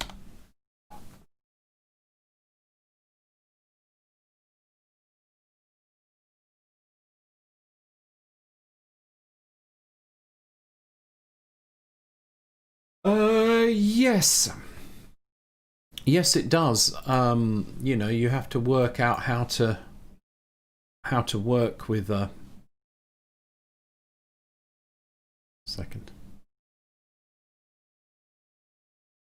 You have to work out how to work with it for sure, but you also have to figure out how to work with the architecture, and this is a bit of a kind of architectural issue in this case. Returning a value from a latent function is interesting because returning a value from a coroutine in Unity, for example, is tricky. So what I do is I usually use a response class for that. So when you start the coroutine, you pass in a very small wrapper class that will be filled by the coroutine when it's completed, and you can query that to understand whether or not the coroutine is completed. It's quite a nice pattern, but it basically, you can't just get a return value, which you'd want. The reason you can't is because the return value of a coroutine is in fact an enumerable, or whatever.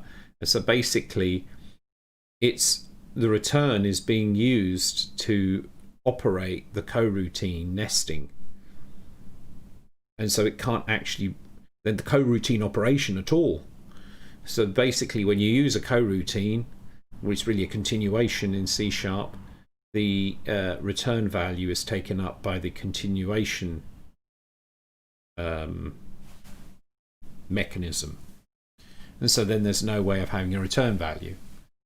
there'll be an example. So this, that's you know, so that's how I knew this was going to be probably. It's the kind of thing that is always a bit interesting. Now here they have a different virtual machine that they're using that is capable of handling it. We see from some examples, and there's absolutely no reason why a language cannot be created that was imperative, that had coroutines that you were able to return values from.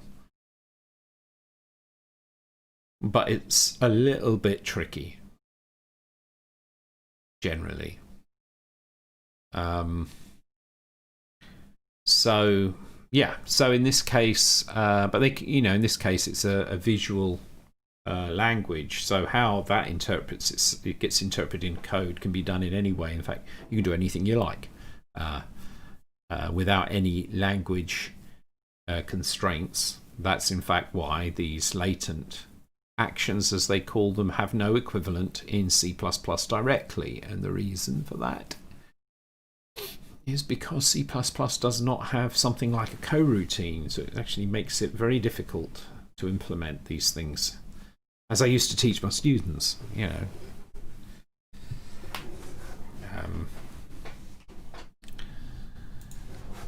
I would go into this, like I was going into this in 2007, before Unity even came along and had coroutines.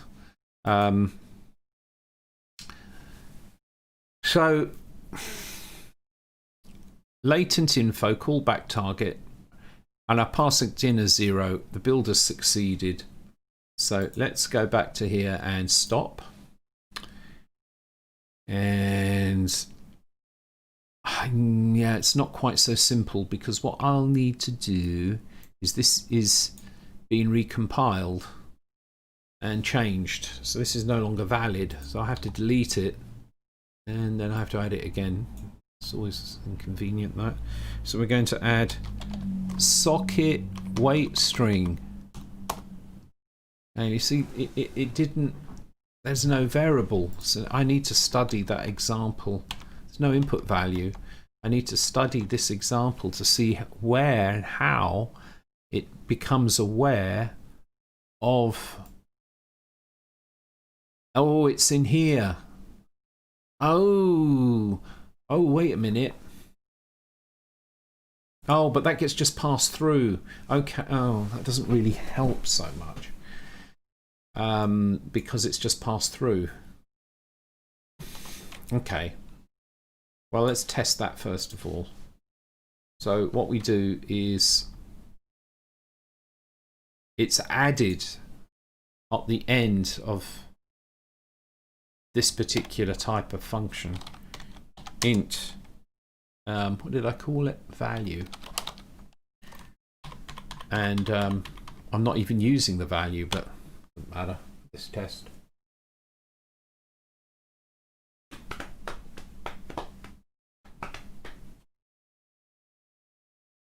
Overloaded member function. Okay, so I can't do that without also modifying this. So we're going to have to take a header file, recompile hit.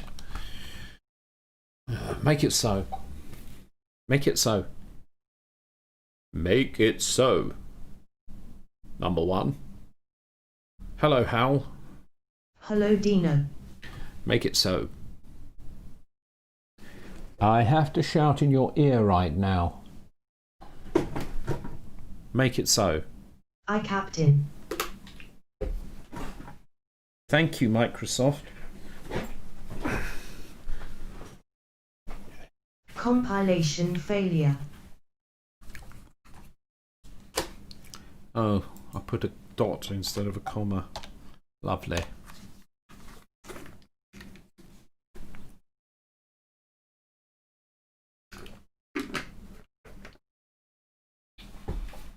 Okay, so that compiled. Now we'll do this test again.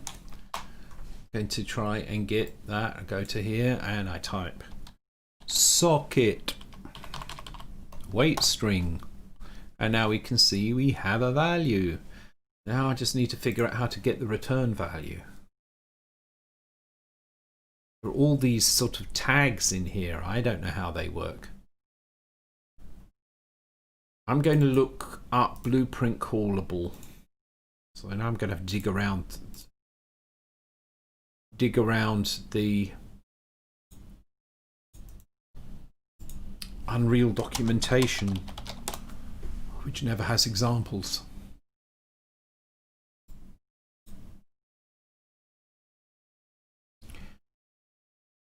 Recognized by the reflection system. Specifiers, blueprint callable.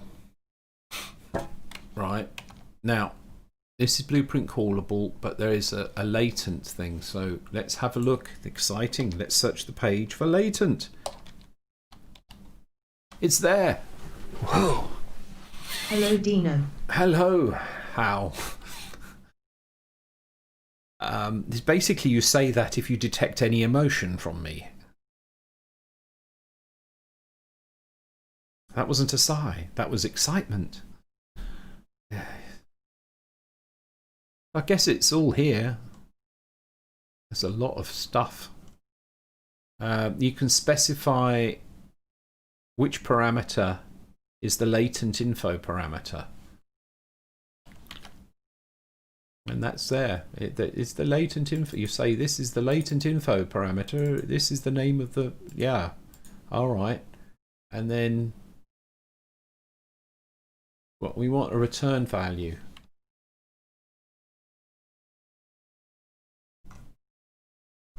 It's got to be in here. So let's look for the word return.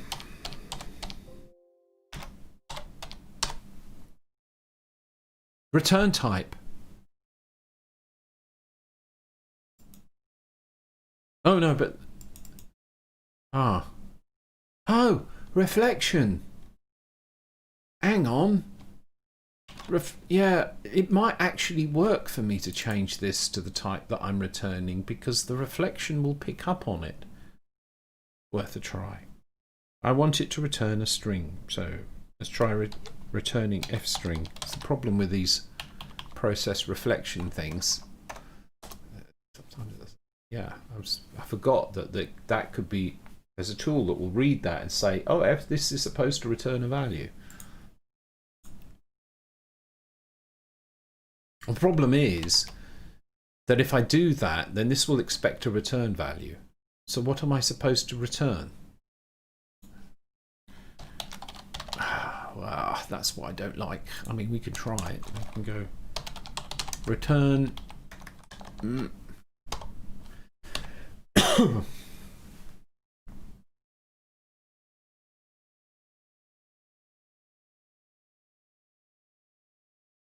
If it's succeeded, do I end up with a return value? Right, I'll need to delete this and re-add it.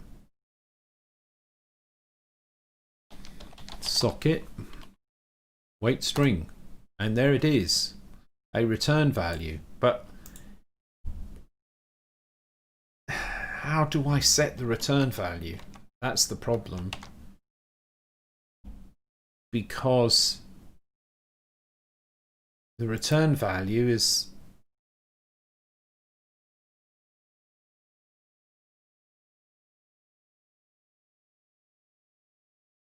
this returns immediately, doesn't it? It sets this up.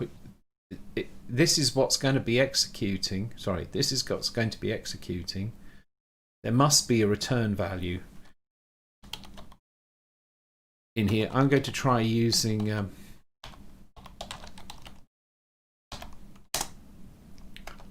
oh, okay. Done if, elapsed time, finish and trigger if, trigger link. That's all I got from response. The other possibility is in f pending latent action. There is some mechanism or function in that which enables us to do this. So what I can do is look for a this pointer to specifically see the, which is funny, isn't it? Because I just want to see what the functions are available on this. In maybe there's another way of doing that, but you wouldn't. You normally wouldn't do this arrow. I'm doing it just to get this list. Is that weird? Damn.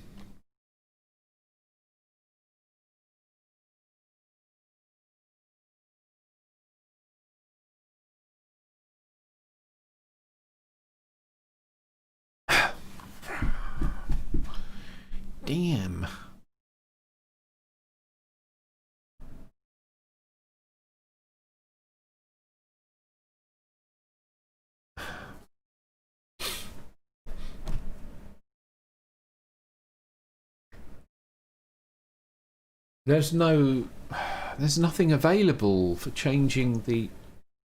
Okay. Let's go back to the documentation. Kind of knew all this was coming.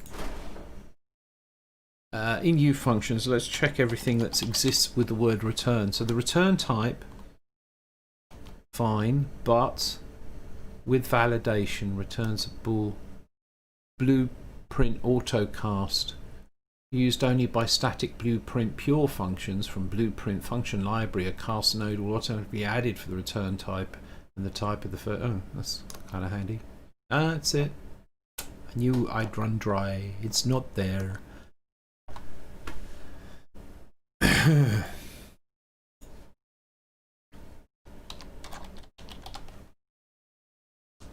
And anything to do with latent, guess what? That's it. All the information latent.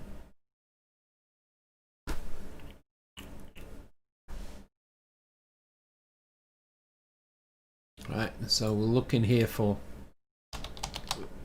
latent actions, and then of course we'll get a bunch of stuff which is this results of this. Oh, it's with Bing, from Bing. I wonder.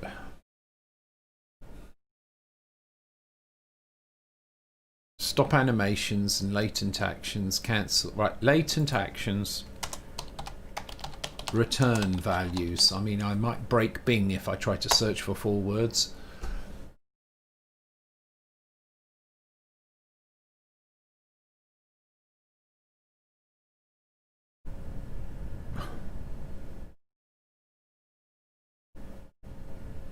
Yeah, because this is the problem, is this.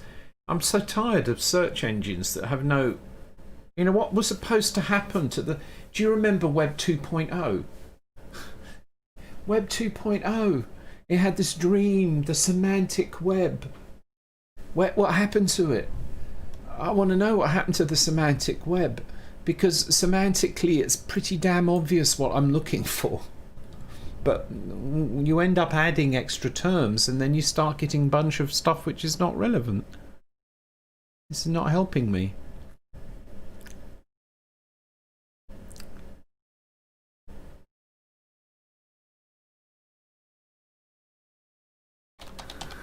Return values from latent actions. Okay. Let's have a look at F latent action manager.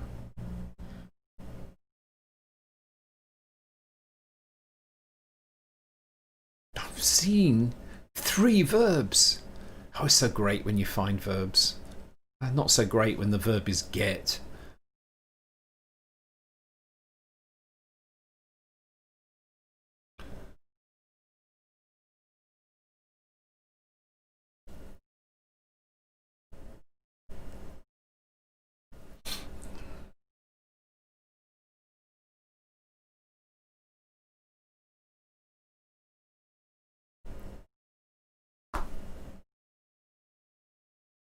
This could take me a while.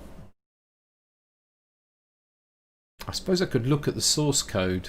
How do I find that? The source code for a function that is built in and returns a value.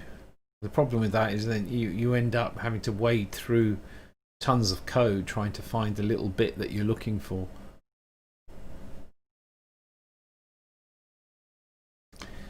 I'm going to do Web 2.0 social media.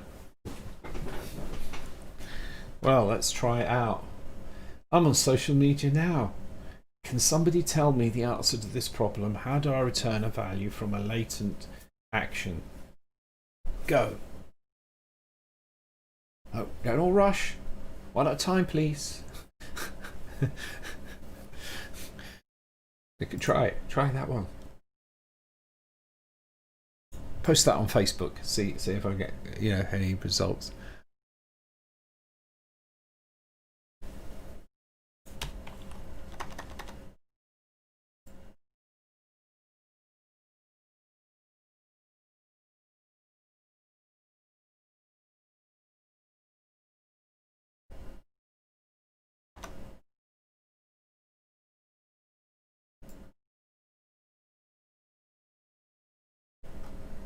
I'm just remove that parameter that I put in, and let's just have it return something.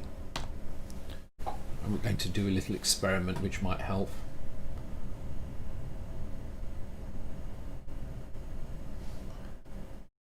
Java will never die.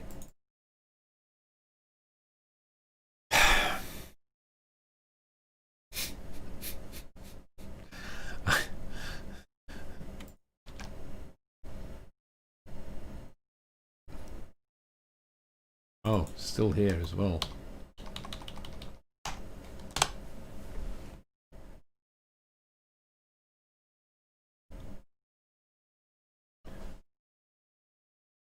Java was supposed to be write code once, and it turned into write code one way.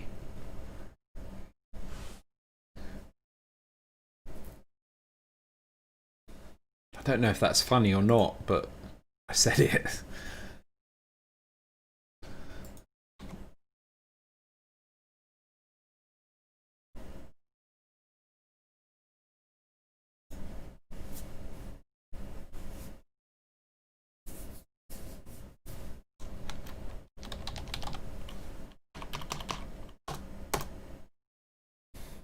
Right, so there is a return value. What is this return value? Curiosity. This could be interesting. What will it return? Will it return the string that I put down there? YouTube isn't social media. No? Could have fooled me. Ain't made no money on YouTube. Oh, but Cutie Pie, he made the money. He made the money on YouTube.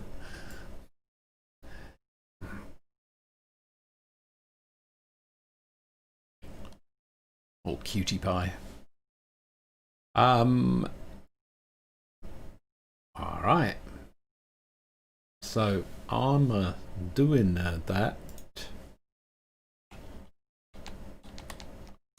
YouTube predates MySpace. That's true. I used to have MySpace.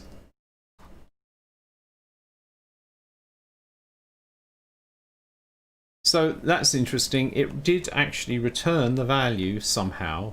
I mean, I don't know what weird magic this works. I suspect that this means that the only way I can return a value is by returning a reference. Does depend on when this gets called, and I suspect it gets called immediately. Nugget log. Let's see. But if the return value is a reference, then I can probably set the value at the time, and I think that's what I'm going to have to do. I'm inferring that is not from any ability to read documentation on the topic, since I can't find any. So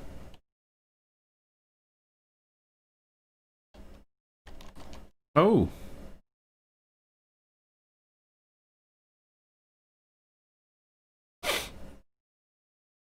interesting. I think something didn't quite build.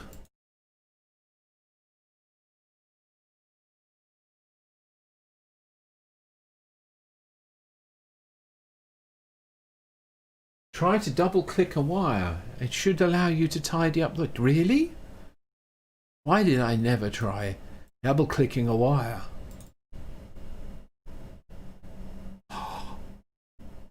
Good tip, man. Thank you. Now that is the semantic web.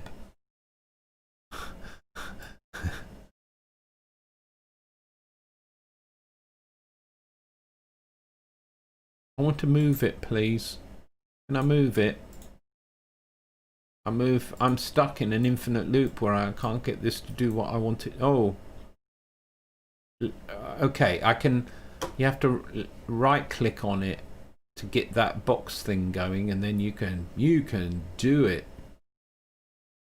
Okay, right. Well, thank you very much. That's good. I have another way of making... I can make even more hideous graphs this way. The power! Yeah. I wonder, can I double click here as well? Oh, I can. Oh, look at that.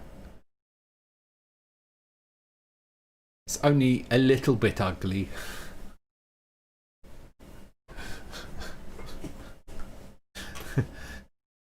It's sort of, it's weird because on the one hand, then yes, I've managed to avoid it overlapping. On the other hand, it has absolutely no pleasing characteristics whatsoever. Can I remove it?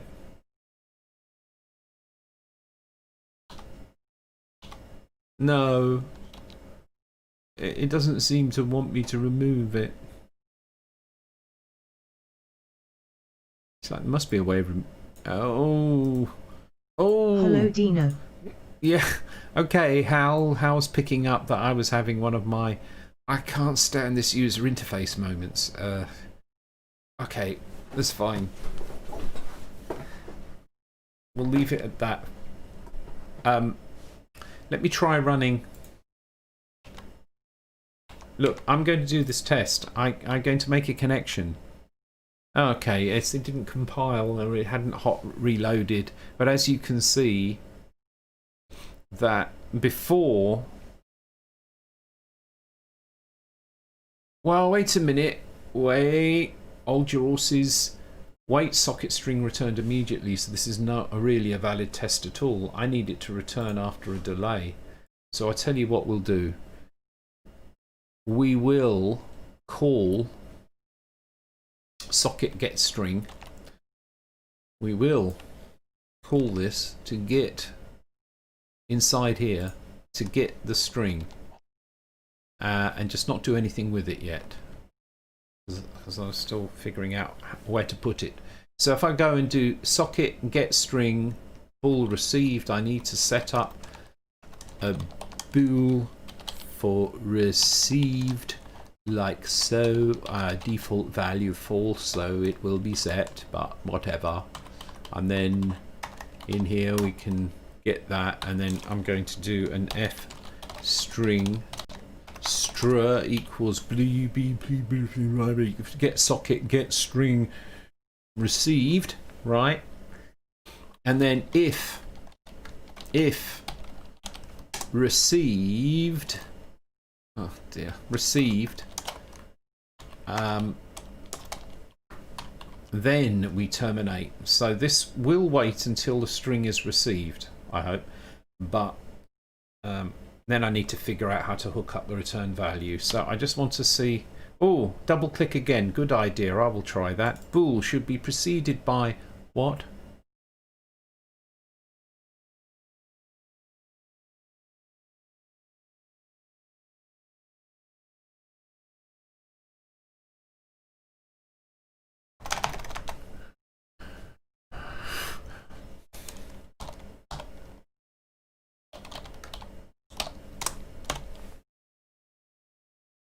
Next problem. Cannot access private modifier. Private member declared in UBP function library. Really? Hello, Dino. Hello, Hal. Cannot access private member. Oh dear. Really? Really? It's just here in the same compile file and I can't access it because I have to go to the header file of BP function library, where, if we're very carefully observant, we will find that everything in here has been declared private, meaning the function cannot be called from outside.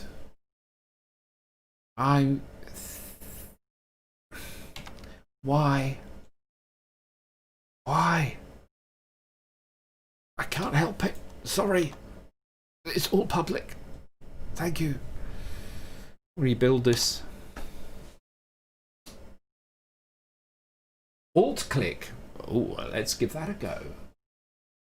As soon as it's reloaded, which it has, let's try that out.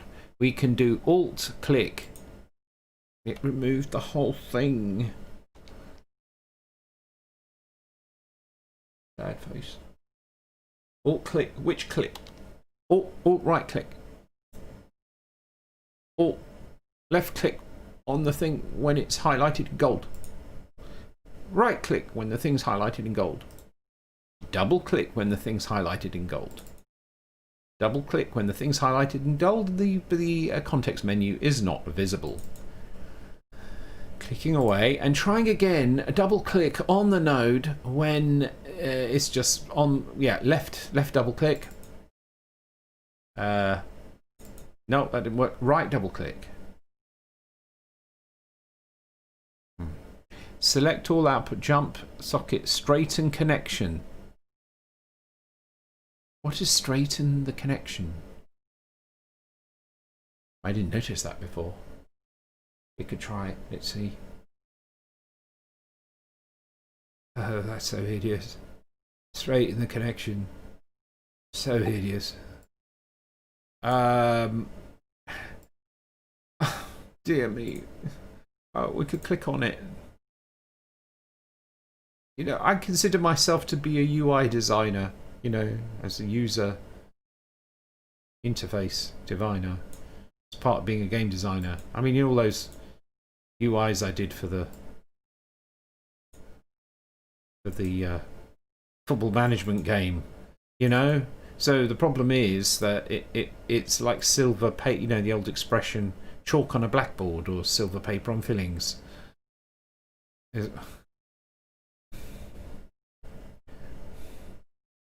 I'm rapidly running out of ideas. Yep. So this is the procedure. You do a Alt. You do an Alt click on it, and then you find the other one, and you do an Alt click on it, and then you connect them up as they were before without. That's the procedure. What? Shift delete. Shift delete when it's highlighted, not just delete. Shift delete. Oh, I didn't think of that. Let's try this.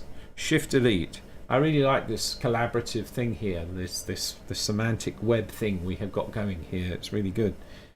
Bit laggy, but it's pretty good. Shift delete. We need a drum roll. I haven't got that set up. Shift delete. I'm almost nervous to. Shift delete. Oh, so try again.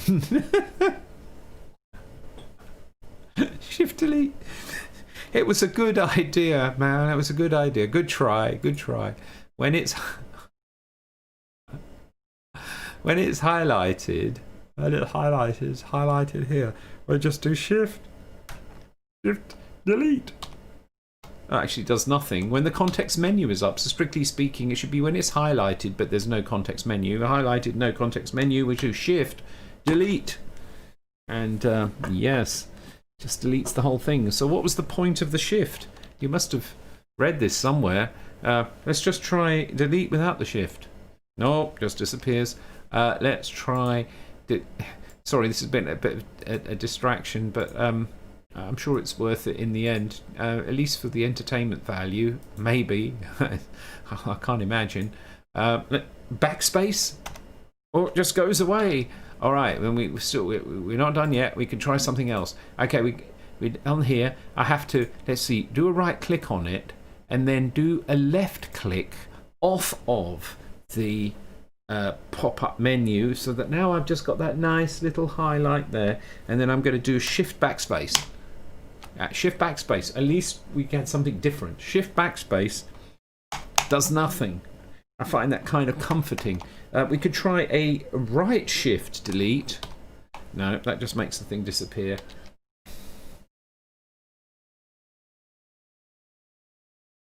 Well, yeah, that's right. The only thing you could do is add more nodes. So if you really didn't want to destroy this, you could always. I'm quite sure that you can add as many nodes as you like. Really. So there you are, and then you move these things around, and it's like, and then you keep trying to drag them with this, and it's like that's the wrong one. You have to click them with the left-hand one, and then right-click, and then left-click, and then you can move it. But now, of course, you're wondering, can I select a whole region? Oh, I'm surprised at that. I was so expecting that you couldn't act. I suppose it makes sense, because otherwise you wouldn't be able to select a selection of nodes, and you'd leave all of those lying around. So I come thinking about it. They had no choice but to implement that. Right? If they'd had a choice, they probably wouldn't have implemented it. But it's nothing personal. It's just the standard patterns that I've seen over and over again everywhere. So I suppose that's fine. If I have many selected and I do shift delete, what happens? Yeah, it just delete the whole thing. So there we go. Amazing stuff. So let's just delete that. Let's just delete and replace. And then go back to the actual business at hand. We'll hit play, and then I'm going to make a connection. And as you can see, it's very interesting. That is when it's set up, the return function. The function, you know, the latent action. The latent action is holding here right now. And when a string is sent, it moves on and it prints what I had here. So the problem that we have with BP function library, there we are. The problem we have here is this is obviously executed first, as it has to be, but this is saved and then printed. The only way I can see of getting what I need, which is to return the actual value that was generated or arrives at the later time, is to change this to a const string reference.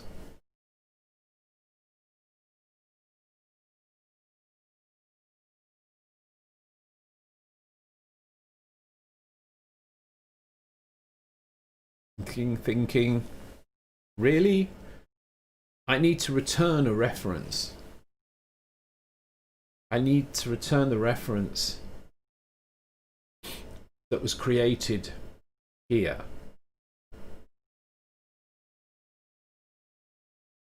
Which means I need to do I need to worry about memory management, because I need to create a string that can be written to, but and then read.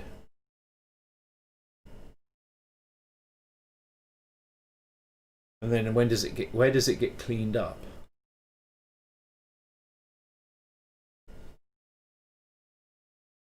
Good question. So the solution to that is to actually have a static F string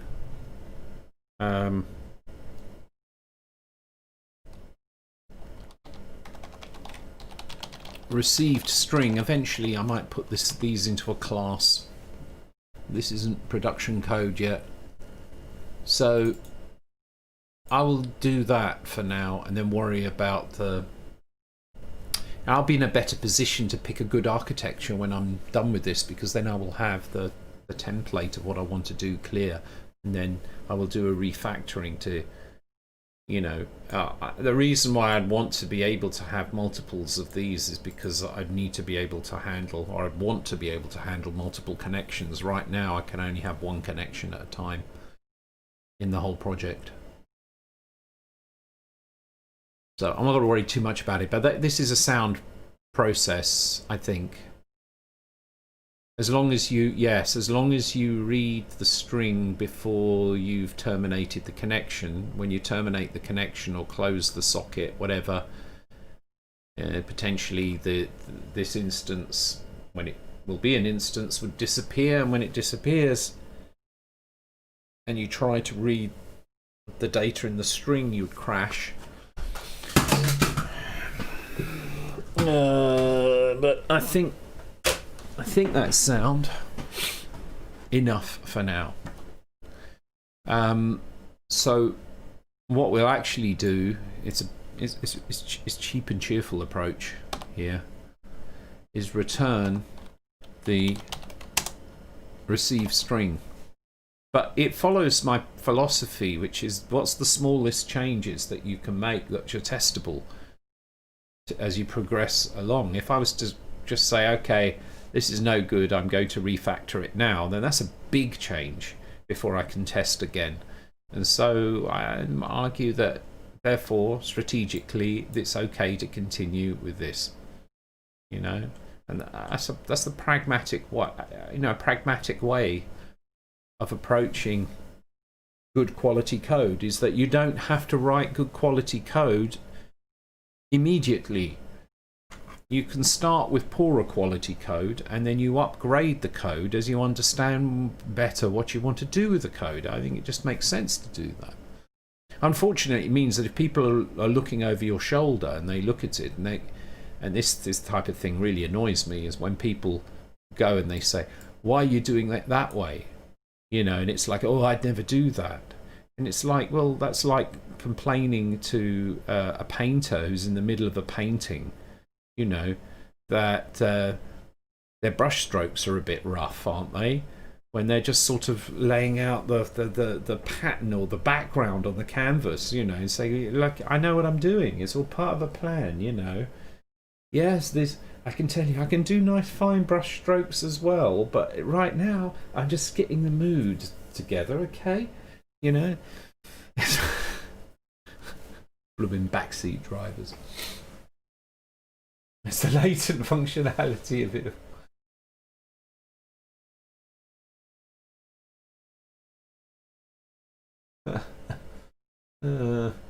Alt-click is the way. Well, maybe it was on a certain version of Unreal.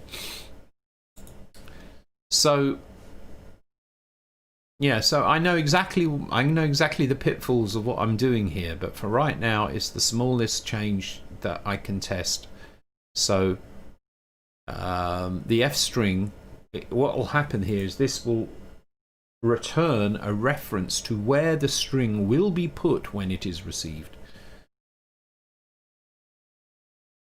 And so this is actually should work quite nicely. When the string arrives, I'm putting it into a local variable, but I can just put it straight into receive string, and that's it. So, you know, hopefully this will work. I just need to copy that. My doubt about whether or not it works is whether there's some problem in the architecture which prohibits this, you know, but we'll see. Make it so. Aye, Captain.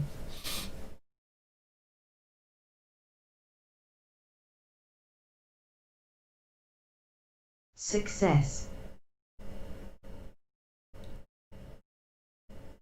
You've never used EU before? European unreality. I don't know. Hey, Paul. Is web dev here? Hi, welcome. TDD, you mean a technical design document? I'm pretty passionate about technical design. I'm pretty passionate about actually, well, pretty much everything really. But yeah, TD. But it depends what it is, because what does it mean to you in the video game industry when you say technical design document? What it actually means is pretty much depends on the company where you are. You know, it's like everybody has. We don't really have standardized working practices, to be honest. I remember working at one company where I was trying to talk about technical design, and it was like faces glazing over. But technical design is for me anyway, is a very clear and important thing. It's the way that you have to design your technology to meet the design, or to match the design of the product. And it's where all the problems happen, almost invariably. And if you want to create a good product that doesn't cost a lot and that ships on time, you know, that old production triangle of quality, resources and time.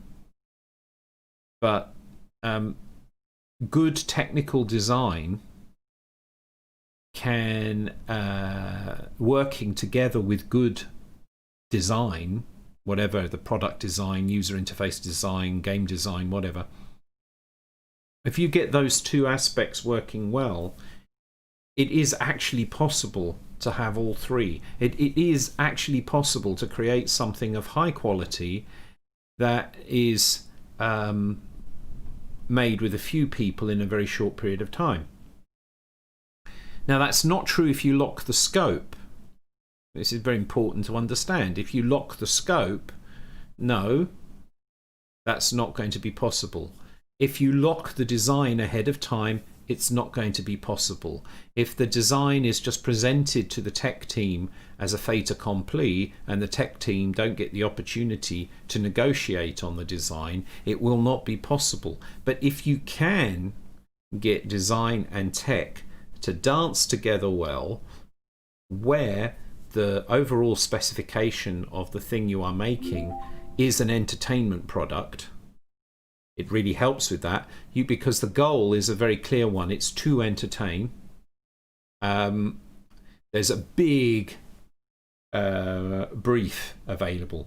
With other, there are a number of ways you can achieve that, right? And with other products, you can still do it, but games really offer probably the biggest opportunity to do it of all. It is possible to have all three. I'll give you an example, is Flappy Bird. Now, if you judge Flappy Bird in terms of its commercial success and its popular success, it was a huge. So in terms of quality, can only be measured meaningfully as being of the highest quality. Now, I'm not talking about, sort of complexity or sophistication. Those are different things. If you're measuring quality in terms of how well your product achieves a goal, it's of the highest quality. And it took hardly any time to write and was written by one person. And for me, that's what, in games, a technical design document, or process, technical design process, let's say, that's what it should be all about, because that's how you can find the gold, the opportunity to do something that really works well.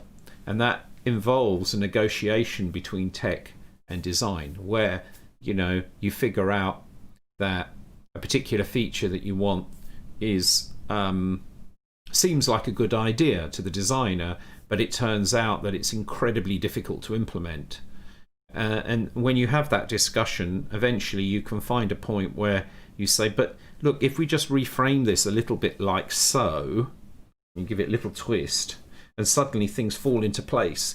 And now the design is slightly different to how it was conceived before, but still achieves the same goals. In some ways can be even better or improved, probably because of some simplification. And that little simplification causes the tech to become much more secure and known. And it's like, it's for me, when I'm looking at this, it's like you've got two... you're trying to push together two things with all these little prongs, and they're all sticking out and all of that, right? And you can try like this and it just doesn't work, and you just give it a little twist, or you just change one tiny part and suddenly it goes flash, which is exciting when that happens. And now you've got something that is easier to build and is better. You know, you're going against that horrible triangle, right? And for me, a technical design document is that one side of the process, or technical design process. And the technical design document is the documentation of the design of the technology part of the whole thing. So you end up with a game design. But this is my view. This isn't a standard. This is just my view. Not that anybody will really care, but this is my view. And it's like, you know, you've got the game design document, and you have the technical design document, and they, you know, it's a synergy, which I know is an overused word. That is an overused word, Mike, but it's actually a really good word, and it's a pity it got overused, because that is the sum of the result being greater than the sum of the parts. That's when the two things really work well together, and that's when you end up with something spectacularly good. Like Minecraft is an example, right?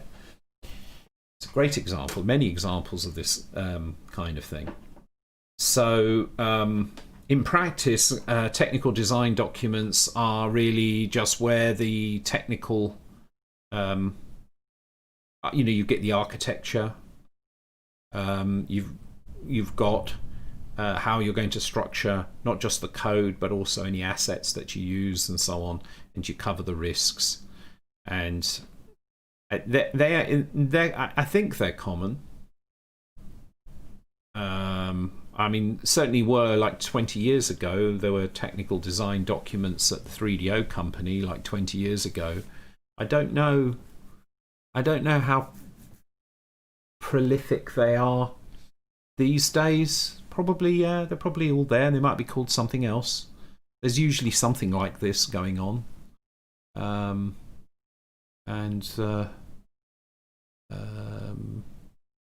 But yeah, there is a tendency for them to be treated as you know, it's like if you've got a waterfall-ish process, it tends to be you have a design document, and then maybe there's a negotiation on the design, but it's all a bit finger in the air, and then at some point there's a technical design document that comes out. If you're lucky, there's a technical design review. You know, the tech lead and the design lead sit together and review the design and look for this synergy and this thing. I don't know if that sort of helps. I see what you're saying now, because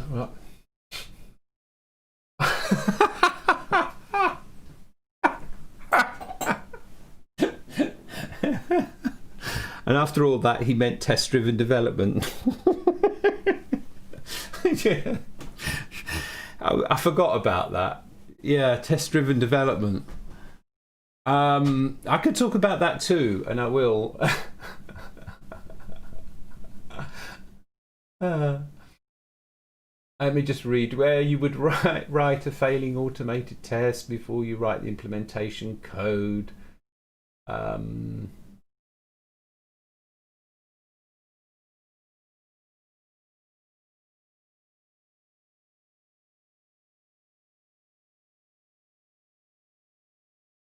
Hey, thanks, Paul.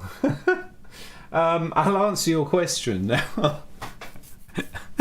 Putting a T technical design document. No, test-driven development. There's got to be a Dilbert comic sketch on that one somewhere.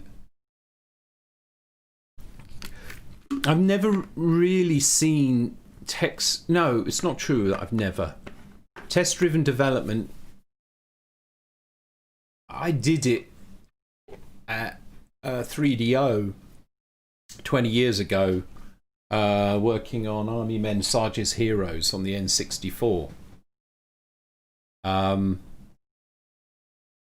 For one specific part of that I was working on, together with a very nice, competent programmer called Mark Schneckloff, I remember. And the problem was there was on Army Men Sarge's Heroes, there was an issue to do with spatial database. So there wasn't one. So we had to retrofit one. And to retrofit the spatial database, we decided to use a quad tree, which was sufficient for the purposes. And in that case, there are a lot of edge cases with making a thing like that, as you want to check for. I'm just refreshing my memory here, but one of the problems you get is you've got array cast, and you want to see which quads it's passing through. So there's a lot of potential for lots of edge cases. So in that case, I wrote a test for testing this out against random lines with a reliable but slow algorithm, and then using that to test the optimized algorithm.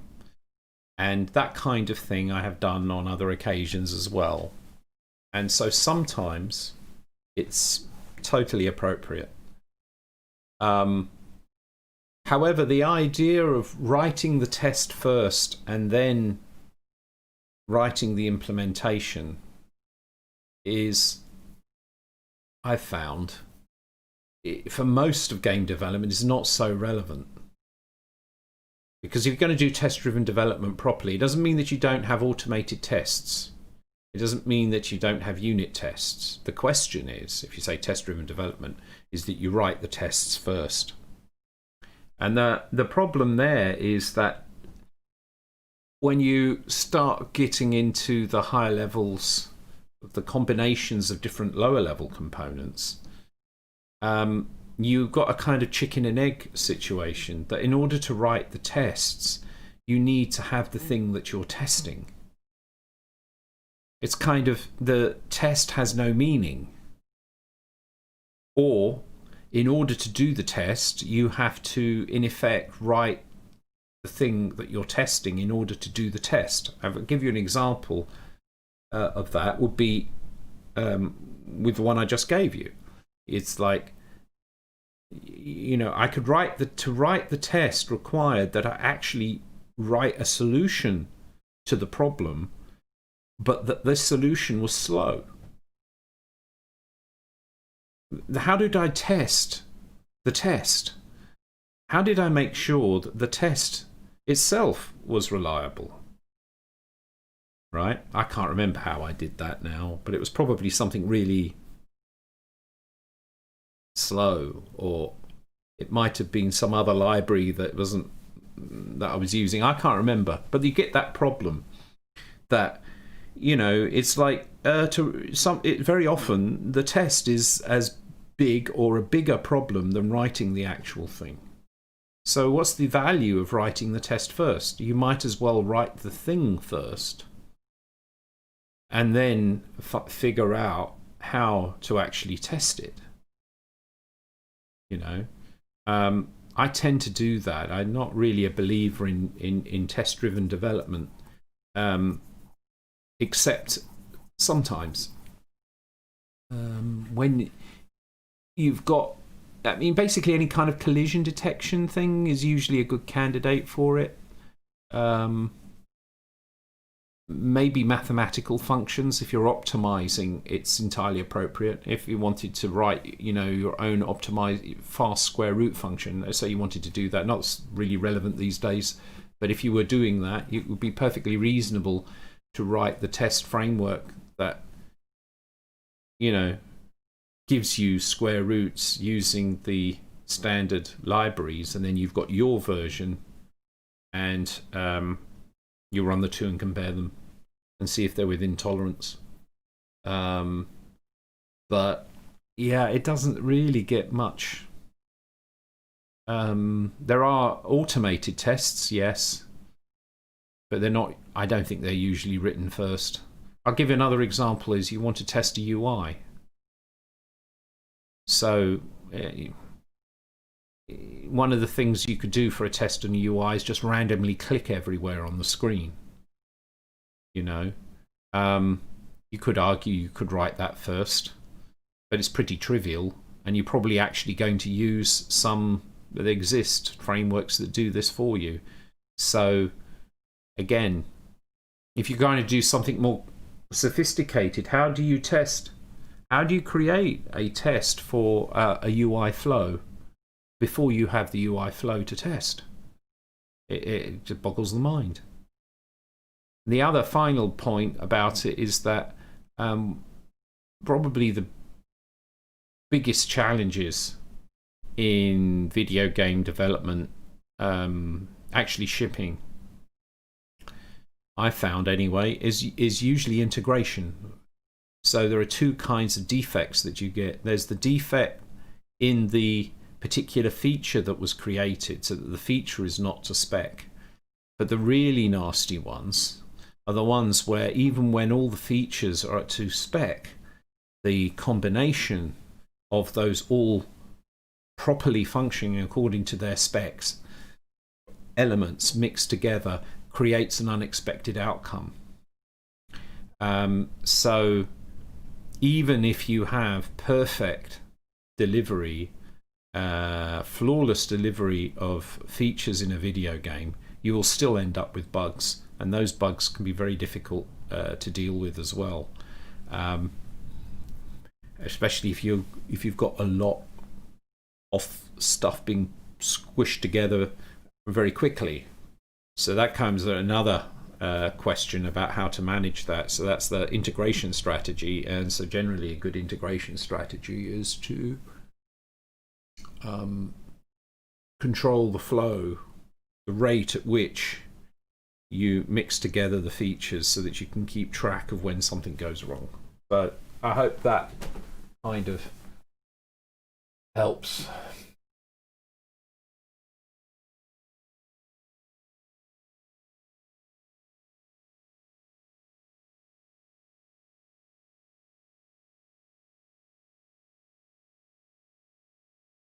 Yeah, thanks. There was a great video showing how you Minecraft do automated testing using their game engine. Yeah.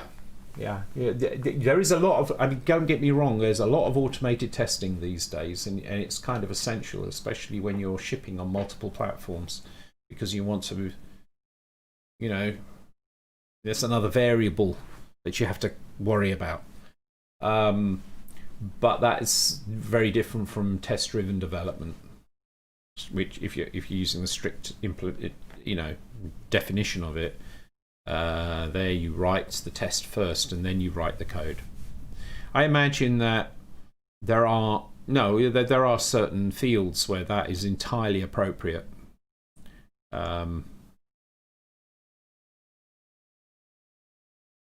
It came out already. It was called Goal.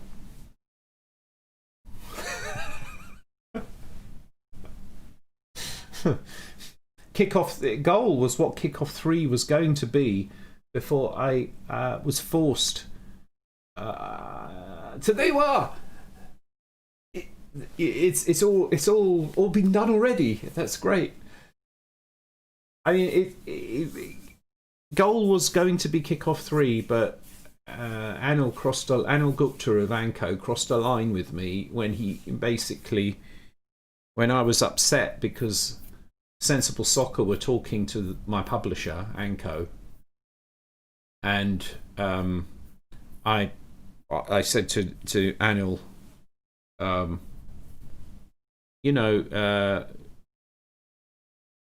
what about loyalty? And he flat out said, I owe you no loyalty. Or boom, he lost me right then. That was it.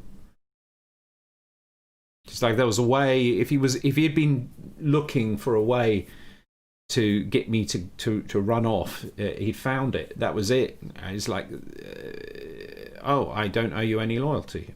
You owe me no loyalty, Anil. Okay. Oh.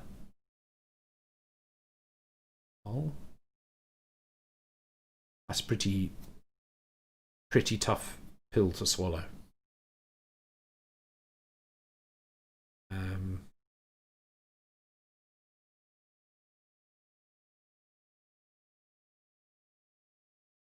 So I decided right there and then. I think I put the phone down on him. That was like, wow.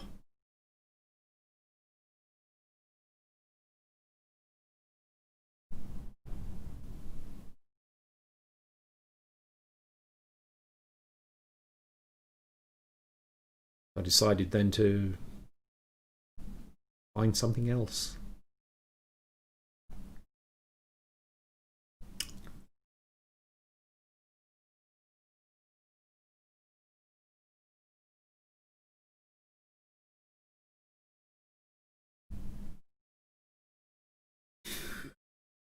I was just thinking back and thinking like, what should I have done differently that time? There was nothing I could do. If I got a time machine, I would go back and give myself a very good old talking to. But, when you're in your mid-20s, you haven't got a lot of world experience.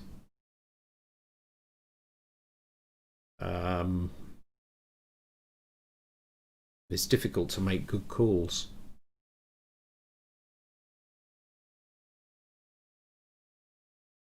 But you learn from them. And that's why Kickoff 3 wasn't written by me, but was written by someone else.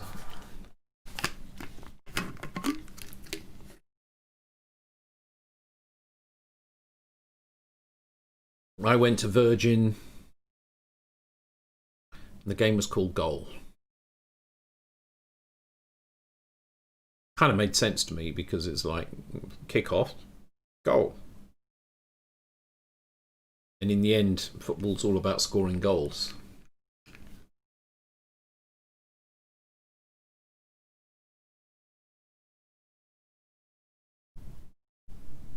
And Goal was in development at the time. Kickoff 3 was in development at the time when this happened. Yep.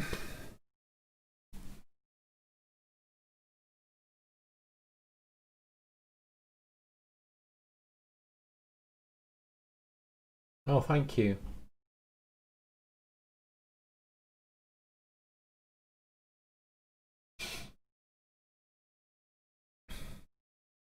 I never listen to my own bullshit either. I just send it away. That's why I like talking so much. It's like oh boy.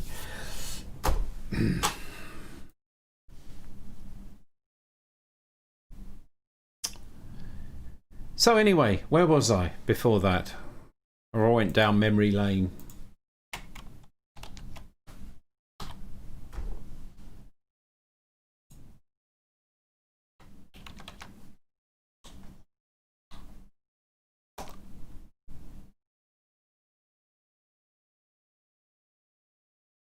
It's a shame Anil Gupta passed away like 18 years ago now, something like that. I think it was. So it never got resolved. I think I only ever said a few words to him after that.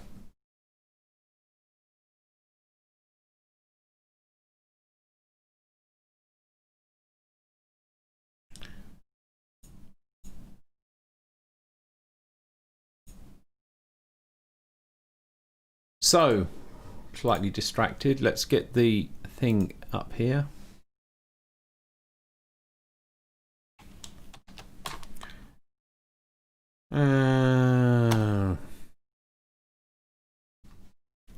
What am I doing? Right, testing this out. Can I return the string? So we go in here, we make the connection.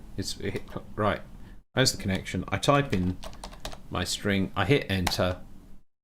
Yeah, it for some reason that didn't get through, as it's still printing the ats. So there's this thing that sometimes happens that it doesn't, the changes don't go through. So this is why I wrote the script to triggered by HAL to avoid that. So I need to go back into the standard workflow because otherwise this really gets annoying. So let's try that. Make it so. I Captain. Hello Dino.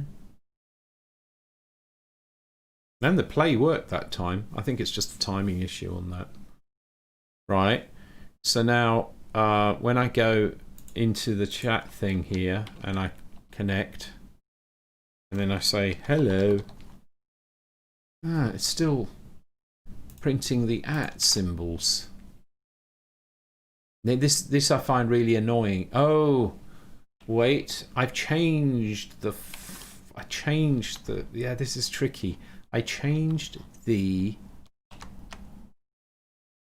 definition of socket wait string. It's still got the old one. So in fact what I have to do is, I don't know if there's a way of changing it. Probably not. I'll have to delete it and then just set it up again. It's kind of annoying. Socket wait string.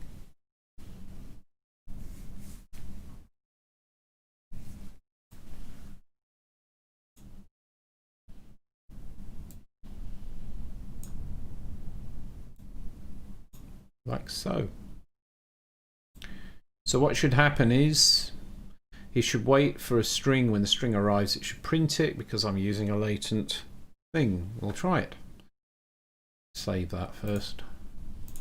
Play. We'll go back to this. See if I was right. Hello.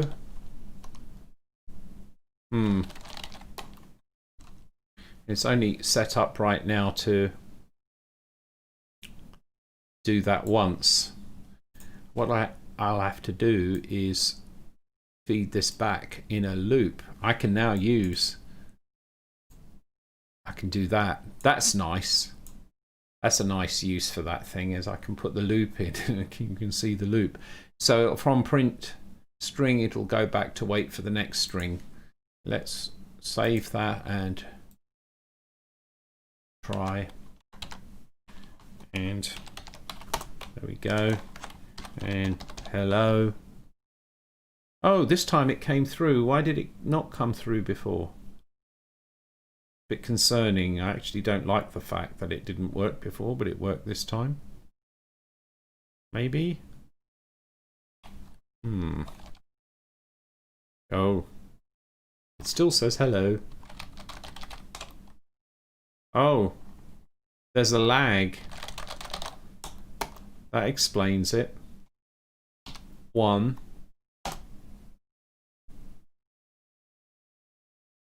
That's a bit troubling. So it's working, but it's sort of delayed by one string. Or at least that explains why I ended up with a blank one the first run through. So, okay, well that's progress. It's certainly coming along. I mean, I've got a successfully created latent function that's a custom function that waits for a string to arrive over the network. Very happy about that. But it's got a bug. We'll have to find that one. Time to check. Okay, Paul, thanks for watching. Have a good night.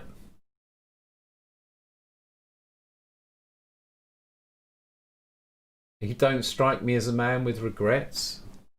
Oh, I've got a ton of regrets. I have so many. You don't even know. Regrets. The thing is, though, that regrets are fairly useless. So, I mean, I've got them, but I don't pay attention to them. I try not to. I mean, in a sense, regrets are pointless because you never know what the alternative would have been. It's like, oh, if only this or if only that. You know, how will we know? then it's quite possible that something that seemed like a good idea would have been the worst idea, or ended up with the worst result. So in that sense, regret doesn't mean anything. But mainly I hate the way that regret makes me feel. It doesn't, it's unhelpful. It's like, oh, it's living in the past. And it's it's hard enough as it is when you've got a past that full of regret. Yeah.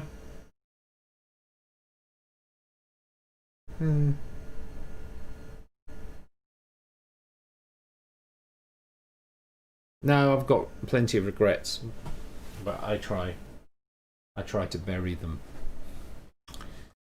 Certainly doesn't. I don't know anybody who ever feels good when they think about their regrets. Yeah, I think the only thing that could be useful with them is that you try to avoid making certain mistakes again, and they act as a reminder of don't make that mistake again. If only it was that simple.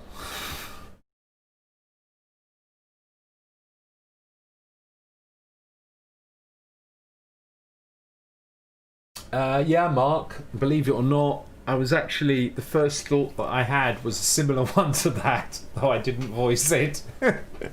It's like, well, yes. I think it doesn't help when we judge existence. You know, it's like, why judge it? It just is. We judge it. Say, well, this wasn't a very good existence. Yeah. On my deathbed. When I'm on my deathbed to think back, well, you know, wasn't really, this existence didn't really live up to my expectations, you know. Like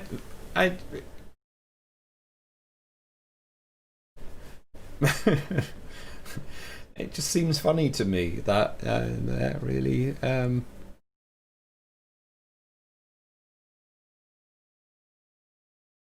maybe it's judging. We judge too much. It's like judge the past, judge the future, judge the now.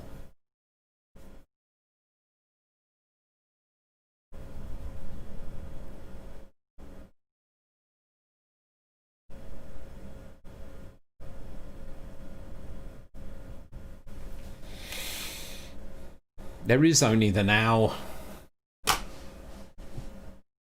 And how can you judge something that's fleeting? Yeah. Best leave the judgment alone.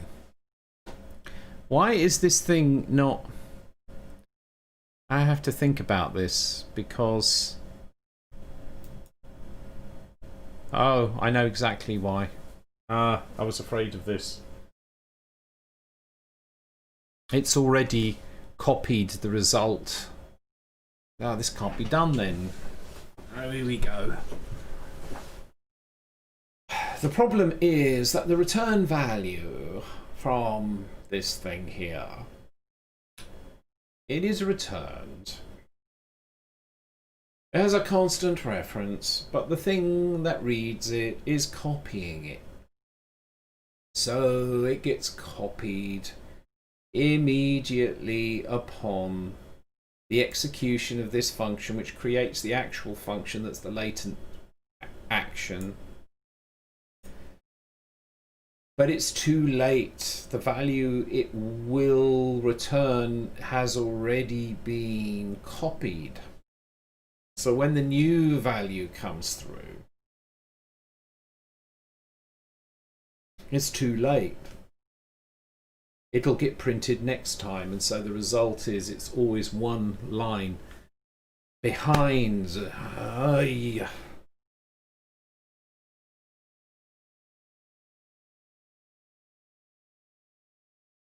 So in other words, using a string reference didn't work.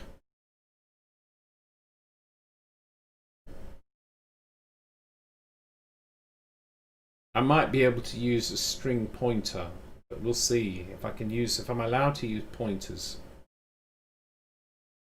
Another one is that I create a separate function. That's what I have to do. Oh, but I wanted to avoid that.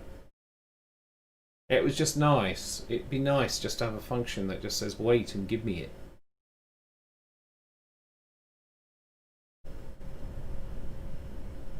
Okay, wait, and if I create a second function which is get it, and the first function is wait.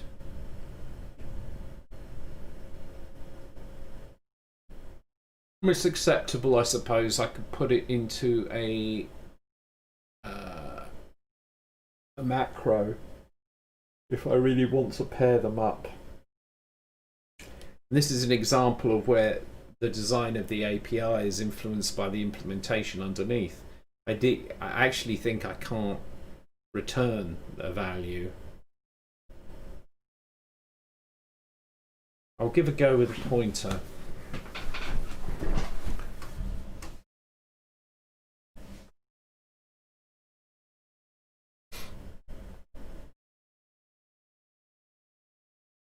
You have been listening to Alan Watts in a way, because I listen to a lot of Alan Watts, and that has helped me really with my perspective on life quite a lot.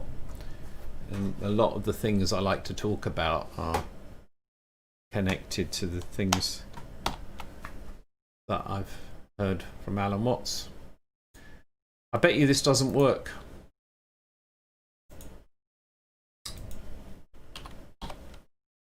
But I'll try it. Worth a go. So I'm changing the string reference to a string pointer.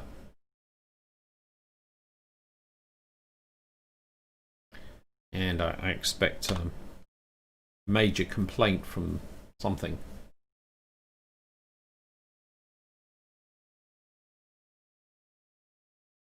Yeah.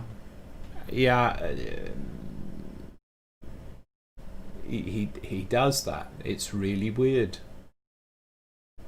It's like a voice that just tells you everything is all right, but explains why. Not in a religious way or spiritual way, but a totally, utterly logical way. For me, he's a great philosopher, and I say that in the spirit of philosophy being an activity, which is the way he kind of looked at things like that. It's like it's a performance, and so to listen to Alan Watts talking about something is like listening to a great piece of music or watching a film that's a really great film. It's just, in this case, it's just, a great philosophical mind talking. But that was the whole point of what he did. He did not preach. It wasn't about convincing you of anything. It is pure exploration of the mind, of thought, of philosophy, of the questions of existence, and with a definite connection to things like Zen and Buddhism and Hinduism, and all kind of related, and that's definitely where he got a lot of inspiration for these thoughts that he talks about, and it's all very interesting to listen to. It's just interesting as well. But the thing is, it's a performance, and he talks about how, and there's a great truth to this. If you go to, he was talking about how if you went, certainly at the time, to a university or a learned institution where there were philosophers, doing philosophy, that's what they were there for. The last thing they would talk about would be philosophy. And it's true, I think, in many of these things. Maybe, except interestingly, programming it isn't. Programmers, when they get together, I think they do actually tend to talk. Although you could argue, yeah, you could programmers talking about programming over lunch. Maybe it's different for engineers. I don't know, but the for philosophers, the last thing they would talk about was philosophy, and he was saying it's the same thing with the clergy as well. That, you know, when they meet up and have a conference or whatever, you know, and the last thing they talk about is religion. Instead, they would talk about politics, and that's a common pattern. But it's like, why don't we talk philosophy, not as for any purpose other than the fun of exploring philosophy? That's why I like talking about it. It's not because it's not because it's useful, although actually in some ways it can be useful if you find it kind of calming or it helps you relax, then you could say there's a use for it. But I mean, you say that there's a use for music, then that's not really the point, though. There's a deeper message in that, though, which is that we should perhaps live our lives that way. That's a very in the same way, in the same spirit, that you live life to live life, right? It has no purpose more than a song does, you know. It's sort of like, but it's a wonderful thing if you can live it in that way. If you live it for the sake of it itself, without it needing to, you know, tick off a list somewhere or deliver some kind of output. That's what I've taken from it, and the arguments he presents are unassailable. You really cannot argue with what he says, because he's just so on point all the time. I don't think I've found anything that I can actually. I might occasionally disagree with an example or two, but in principle, that doesn't change the message. Though he could have picked a better example, maybe, but that's really nitpicky. I mean, you know, very difficult to fault the guy. It's, just play the game. Exactly. Play the game. Life, you know, and life is played like a game, totally sincerely, but not seriously. That's the secret. I've said this before. The problem is that we now tend to live our lives totally seriously, but not as sincerely. You could get that kind of, you could divide things into four, people into four, like alignments, right? Serious, sincere would be one type of person. Serious, insincere is another, and I think that our society is quite a lot in that area right now, is the serious insincerity. Yeah. Or you can have the fun. If we could say serious and fun. I think, and I'd like a better word than that, but let's just use fun. So you can have the sincere fun, and I think that's probably the best place to be. Sincere fun. And then you can have insincere fun. That one's a bit sort of. That one's a bit weird. Insincere fun makes me feel a little bit like, what exactly is that? So that one's a bit alien. But there are definitely people that are serious and sincere. And there are definitely people which are serious and insincere. And we see a lot of those in social media. there aren't so many, I think, that are sincere and fun because everybody gets ground down. But that's the place to be. The insincere fun is probably actually, I was just thinking about that one, that's probably where you get cruelty. Actually thinking about it. Cruel fun. Because it's people do it for fun, but it's actually insincere. So you could also say that trolls may be over that side as well. And the serious, sincere people, that's got a lot, would seem to have a lot to merit it, but the problem is it's a rigidity. There's a rigidity to it. It's like, you know, it's like, it's a bit one track, isn't it?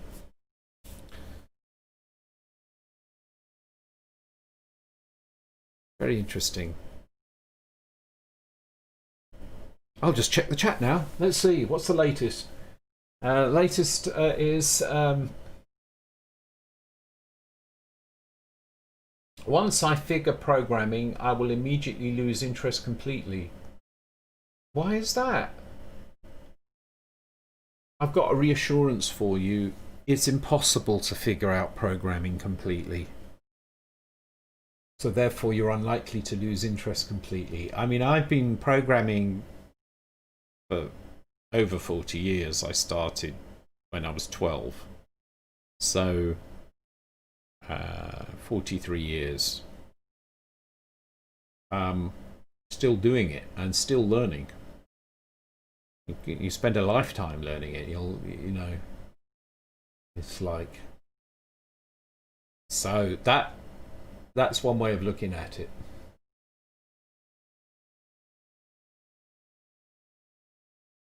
Insincere funds sounds like a lot of company events. I think everybody kind of knows that, right? But we tend to do that. Tend to do that from an early age to kids, don't we? Like, now you must have fun. Go, go and have fun, or else. Okay, right. That makes total sense. I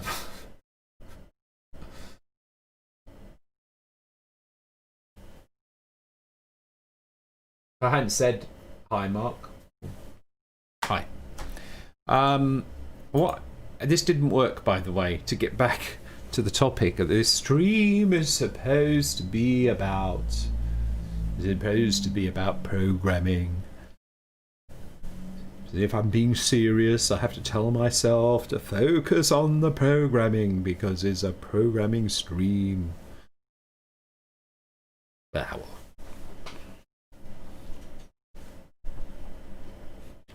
The destination is not the important thing, it's the journey. But inappropriate asterisk on variable f string cannot have an exposed pointer to this type, complains the header tool.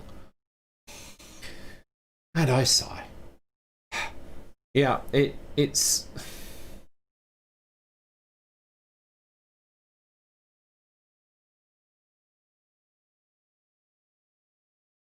annoying. So what choices have I got here? If I say I cannot return a function, I cannot return a value, I can pass in a reference to fill. That is just annoying.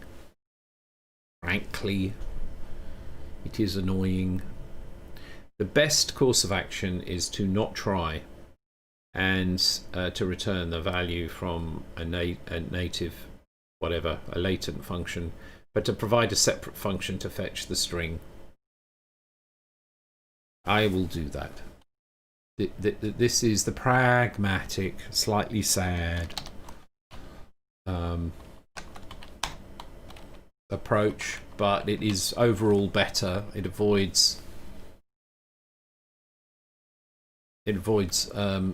pitfalls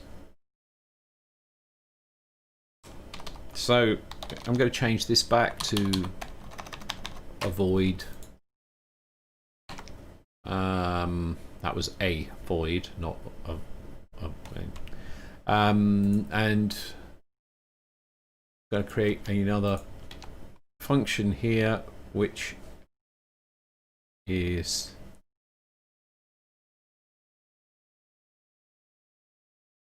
wait string, and it's like socket get string. Socket get string just returns a string, takes no arguments. Eventually there'll be a way of indicating which socket, but I'm not got that at the moment. So this will return an F string. It can be a const reference to an F string. And it'll contain the one-liner, return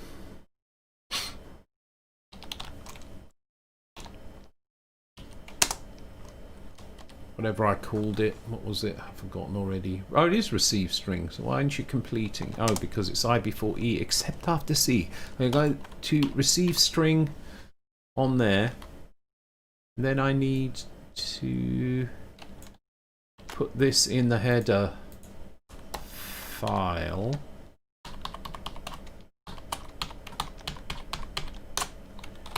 U function, printable, callable, meta. Now let's use. Oh, that's why, because I called it category notice board. It puts it in categories. Okay, that's that thing we had earlier. Come on.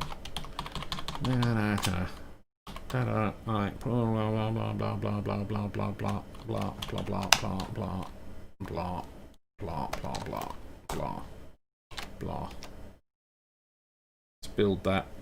Make it so. Make it so. I captain.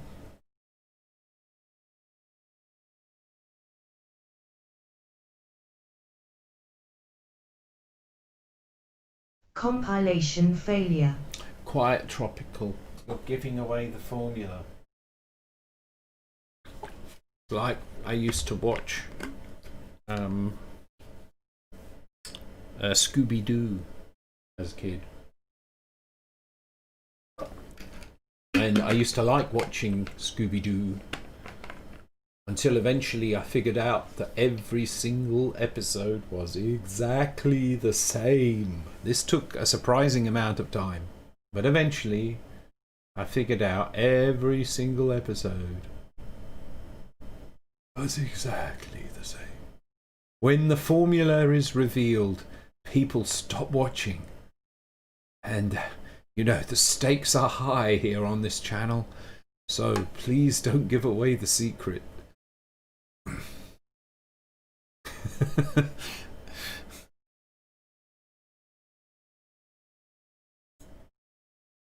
I feel that way about politics, actually. I really lost interest in politics when I realised that every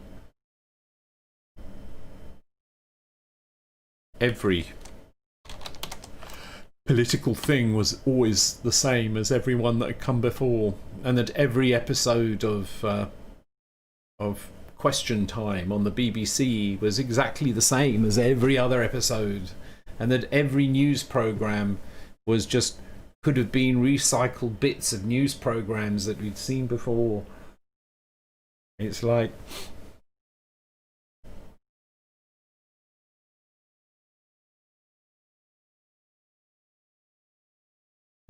and then you just stop watching the news, in my case anyway.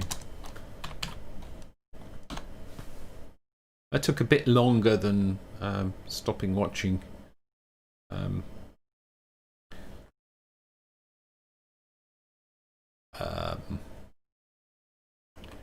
Scooby-Doo.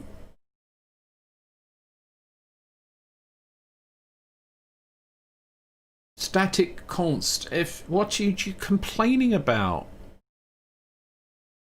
Oh, I already have a socket get string apparently.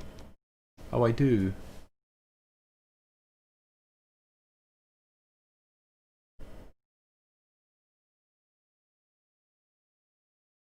What does socket get string, the other socket get string do?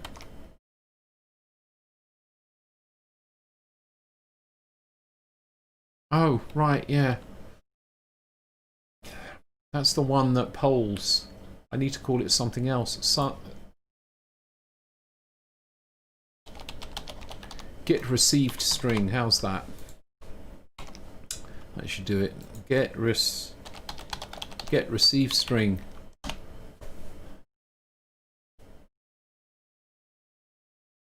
Are we good? We're good.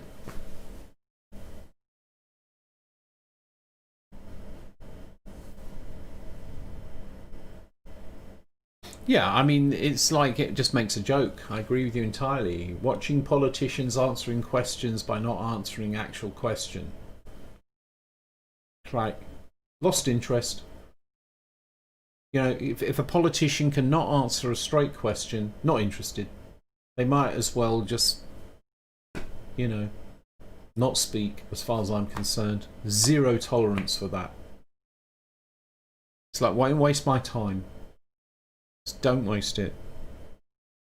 I wasted enough of my life, enough hours of watching interminable discussions where everybody avoids the issue. And then when that's the thing I hated about question time, is everybody would be doing this dance of avoiding the issue and talking about what they want to talk about instead of actually, you know, what the question was. And then there'd be someone in the audience. Sometimes you'd get someone in the audience and they would have their finger on the actual issue and they would raise the real point and immediately get shut down. There was a kind of like a certain... There's a taboo. There are things you do not say.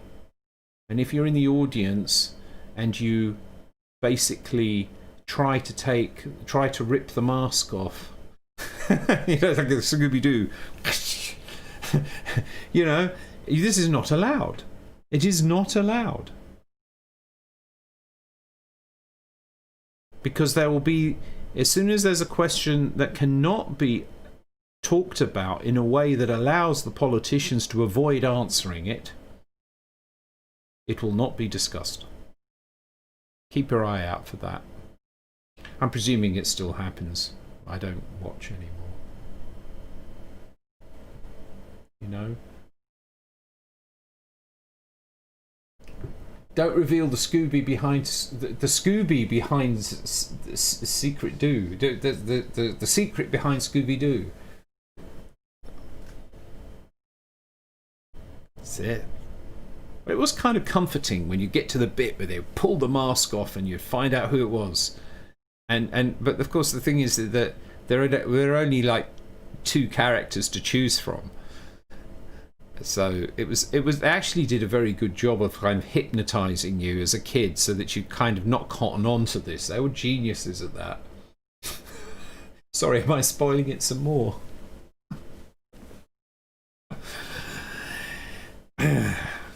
Politics is just... Hello, Dino. Hello. Politics is just a more sophisticated version of Scooby-Doo. It's all Scooby-Doo. Dooby-dooby-doo. How are we doing? How are we doing here?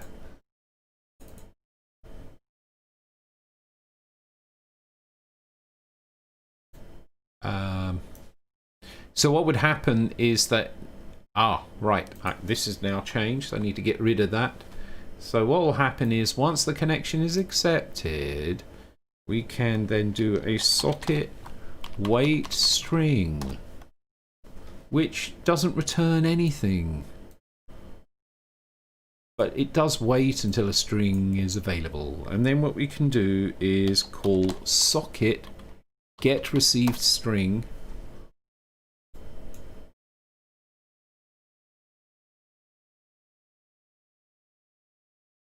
like so.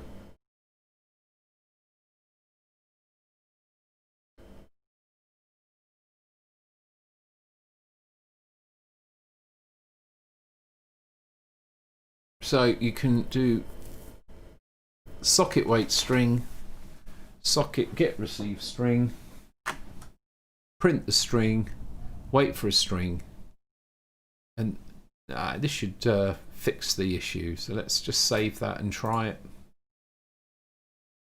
And that's fine. It's not so bad. And then we type in the message. Scooby-Doo.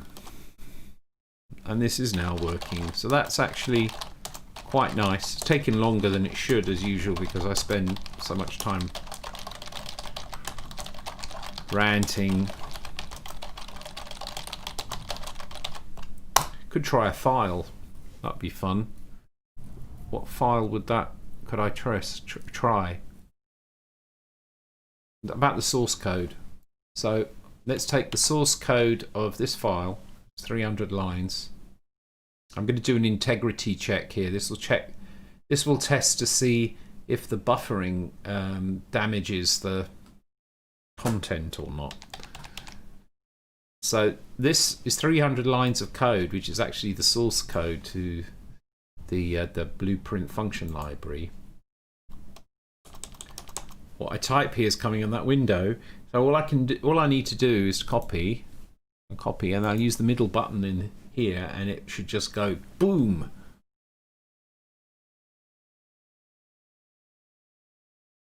So cool. The question is, did I lose information? I'd be shocked if I didn't. In fact, it looks like I did lose information.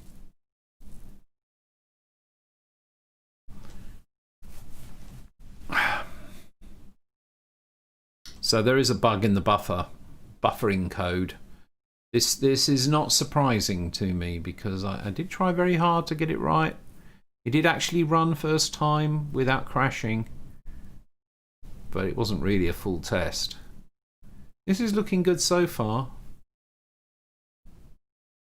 Copy from the destructor, get as string, get as int, static, blah blah blah blah blah blah blah blah blah blah blah blah blah blah. All that looks good. It's actually looking rather good overall. What happened? There was set notice as string, which was here, then a little gap, and I see the gap, and pick up the static function, set notice as int, which looks complete. Get notice as string, get notice as int, notify, socket pending connection. It's looking good. I think it's just at the end there's an issue, which is kind of interesting. This could be to do with buffering in the socket, actually. Right, this one here, this looks good. It's all looking fine. That's better than I thought it would be. We go up to socket wait string implement, up to the end static. It got as far as add event in latent action manager, and I'm just missing. I'm missing this.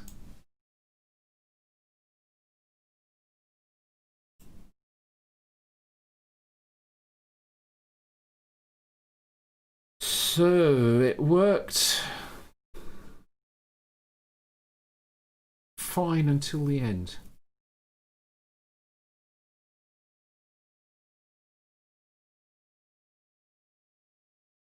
Which is curious. Oh, look at that.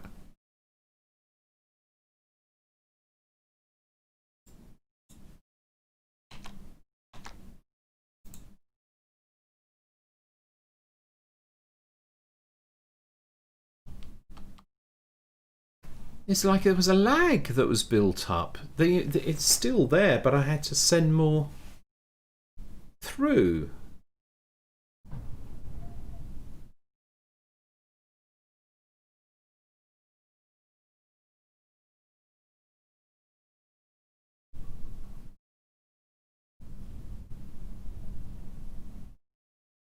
I have to think about that.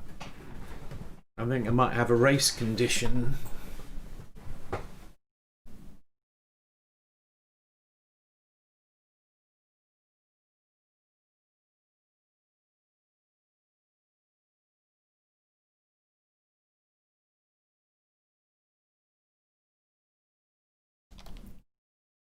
Yeah, they're out. It's out of phase.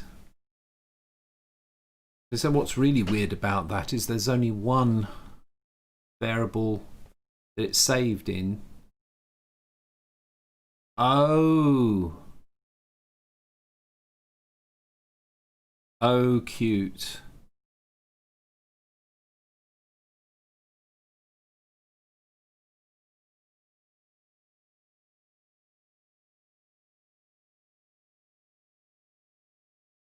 Ah, yeah.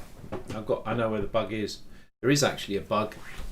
The bug is, I was just trying to think how that could happen, and it's got to do with in the socket get string, which I also use in the wait for string function. It checks to see if there is pending data first, then it checks to see if there is a string available in the buffer. So when sending a large amount of, maybe sending long lines or something like that, it would have got to the point where, or even short lines, there are more strings in the buffer than have been flushed from the buffer. Now, if that state occurs, if that situation occurs, then it's going to block or stop because it sees that there's no pending data, but in fact pending data has accumulated inside the string, if you follow my drift. So what's happening is the string hasn't got flushed. For every string that comes in, it's taken out, and then the rest of it's shunted over. But if you have many strings come in, and I think I've got probably about 4 or 5 strings in there, and then every time it unblocks, it pulls one off, but it's put one other one in. And so this string, the buffer, is never going to get emptied. It's turned into a FIFO, first in, first out. And that's what we see from this. And it's because basically if you're ever in the situation where there is a string that hasn't been read in the buffer, but for some reason there's no data coming in the socket, it will not read it. I need to think about how to refactor that so that it actually deals with that properly.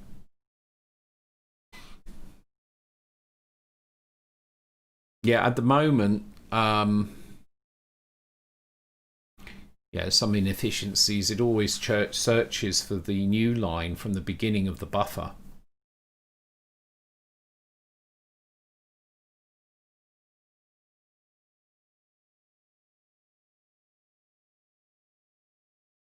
Until it finds a new line. What I need to know is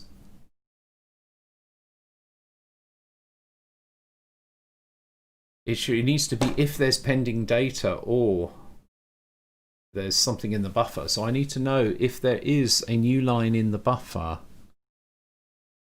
Boom, boom, boom, boom. I'll have to think about that.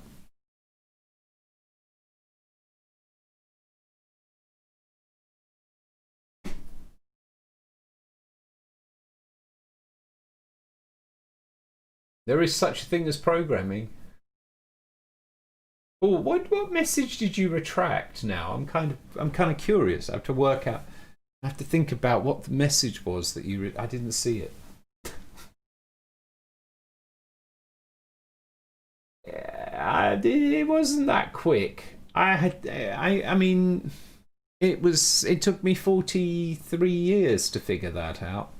That wasn't quick at all.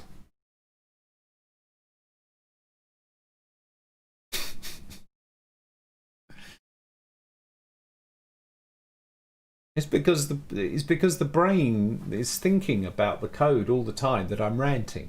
So it looks like I'm not working, but I am.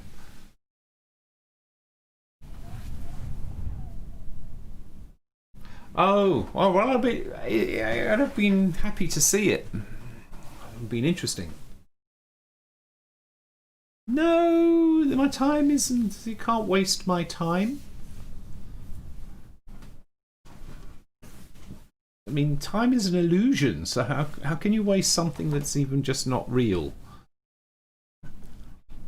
Time is a social convention. Oh, back to philosophy again.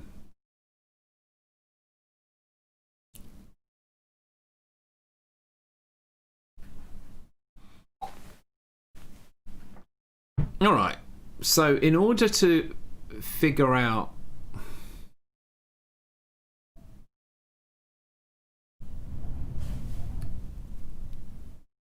don't tell my employer what that time is an illusion.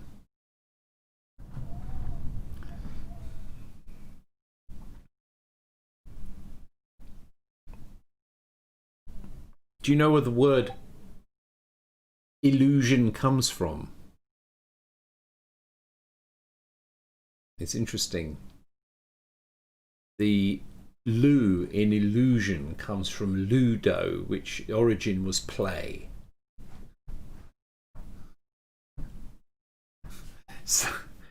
So, and it turns out that time is fundamental in gameplay. So, you know, it's all on point for what we do.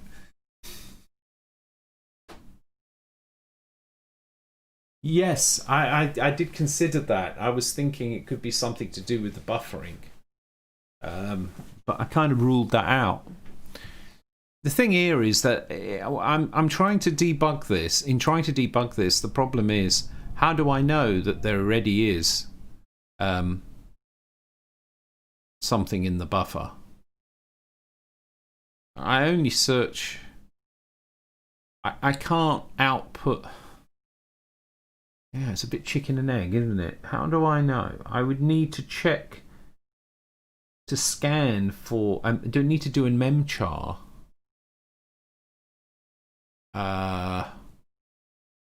Before the data comes in, but then I'm doing a memchar before and after the data comes in. Which just feels nasty. If two strings come in one go, it's going to deal with the first string. I just don't like the I don't like the idea of adding another memchar, but maybe there's no way around it.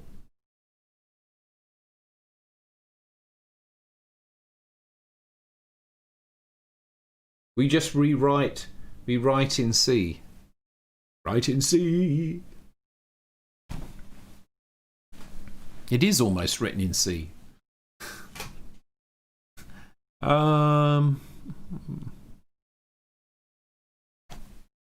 You see, the thing is, well, what I could do is, I know, I think it's ugly.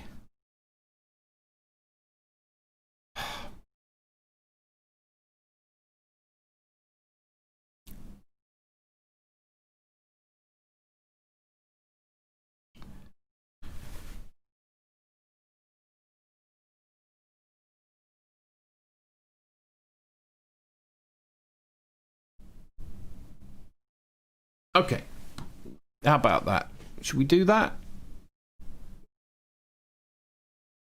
We've got this buffer point.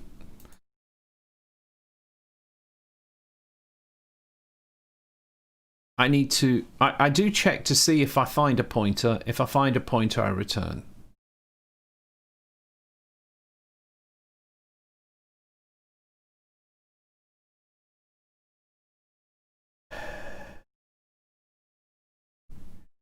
If I'm going to return and there's stuff in the buffer, I can tell. I have to copy the buffer. I'm copying the buffer kind of a byte at a time currently. Well, that means I can check to see. Oh, I can check to see if there is a new line in the remainder of the string.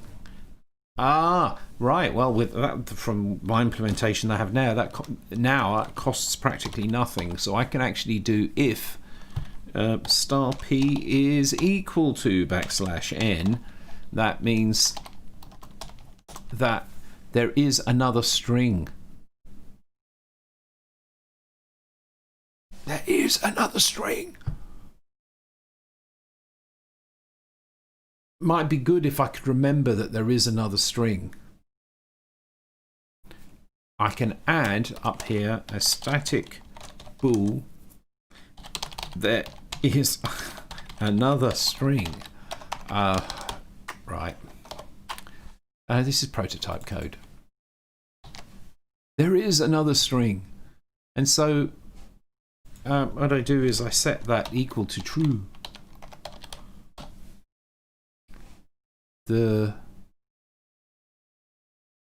This is by default obviously false.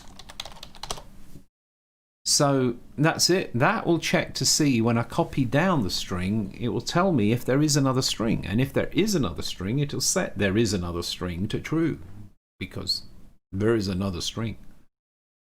The next time the thing comes in, we have this check, which is if v is greater than 0, it means that there was pending data.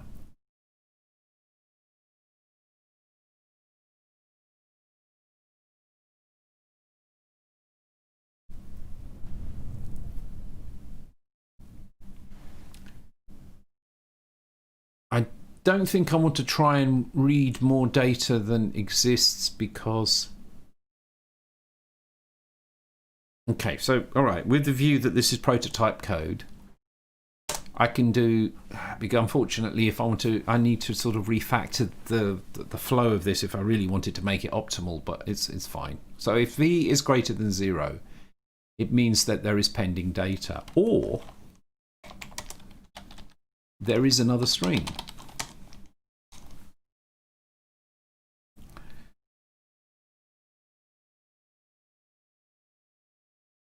Now, the problem is that then the receive socket could, okay, thinking.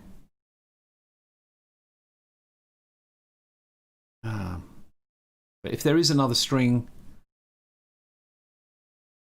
oh, it's messy.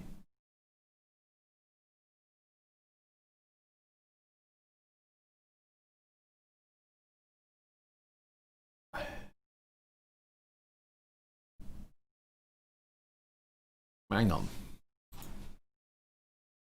I might be able to do it like this. If e is greater than 0, it means that there is data coming in. So I read that data in, which is done as this operation. If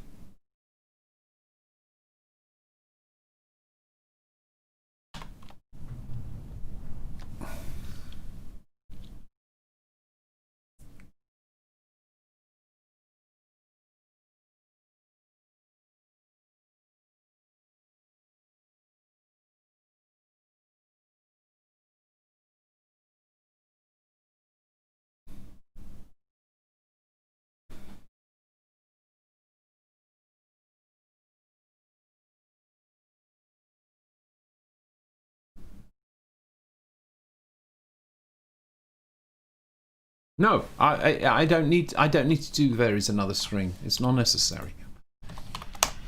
Because all I need to do is fill the buffer up when I get more data. That just happens there, and then it searches from the beginning.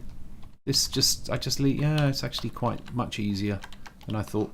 What because if I do a memchar.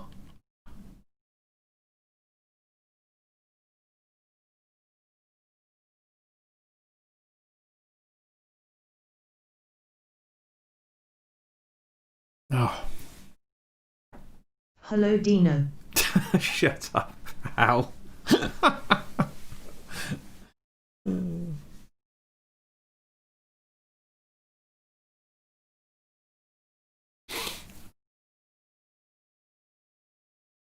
This is not particularly readable code. This is prototype code. It's also good from time to time to do good old-fashioned C code. It's healthy to do that from time to time as an exercise. The problem I'm worried about here is that I'm searching to the max receive length, so I search the whole buffer. But actually what I should do is search to buffer points. There was a potential for another bug in there. So if I change to that, I should be okay. So what happens is I fill the buffer with any data that there might be, and then at that point I search from the beginning of the buffer to find a new line. If I find a new line, then I change the new line to a 0. I set the output to what's in the buffer, which will be up to the new line, and then I shift the string down. I don't need to do there is another string. It just does the same thing that it did before. It's a very small change, and I think it gets rid of the bug.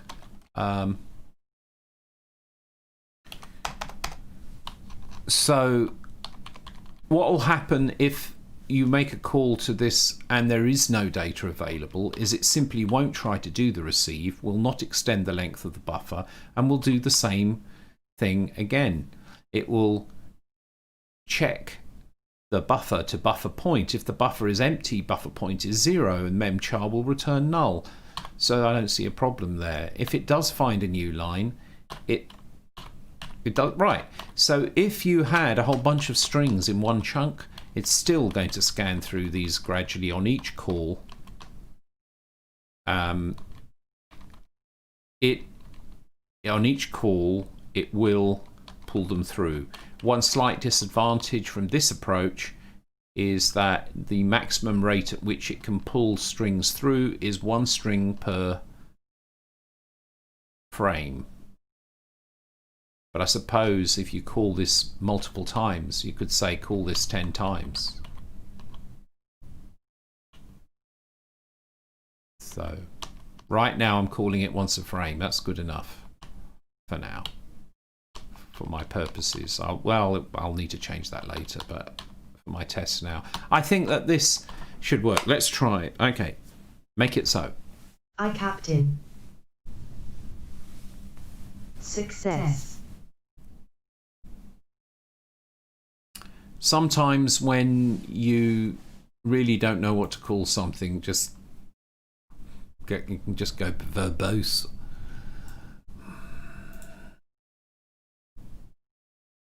The art of calling thing is it's a big mental strain on programmers figuring out what to call things. I'm going to take this file again. Select all.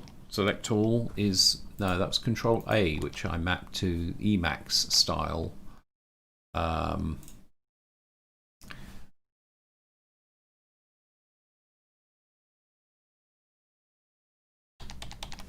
Which is moved to first line. Right, and let's dump the file.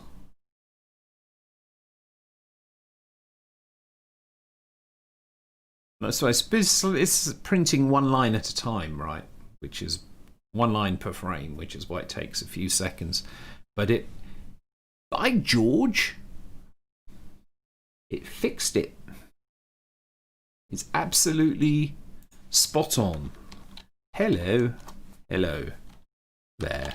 Perfectly in sync. I like that. I'm happy about that. I like the fact that the bug fix worked first time. Yes, I should rant more when I code, as it seems I write better code when I rant. Well, there you go. So this is good. I mean, as I said, one issue is because I've got this socket wait string. It's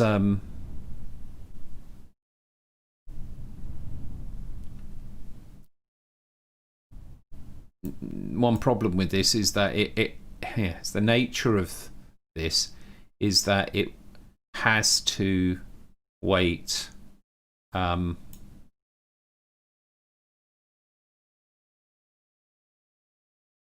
least 1 frame. But actually I have the means to do a better version of this that would be fast, and it's going to have to be fast. Otherwise, this isn't, going to work as a network graphic terminal. But I actually, I have what I need, because what we've got is it will wait for the. Let me try that little trick. Double click on there. So it has to wait for the string, but when it does that, it will get a string because it knows there is a string. This comes back to here, which I'll just try and delete. Honestly, delete. Oh man, delete. Thank you. This will come back to a new function, which is going to be, well, new call, which is going to be get string. So it will try to get a string immediately after. If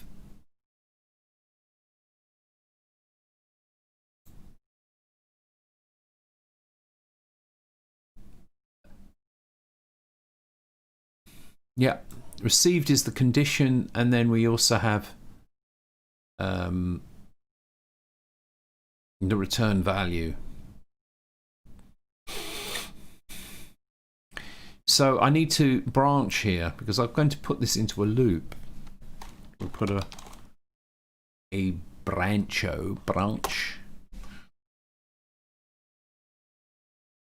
like so.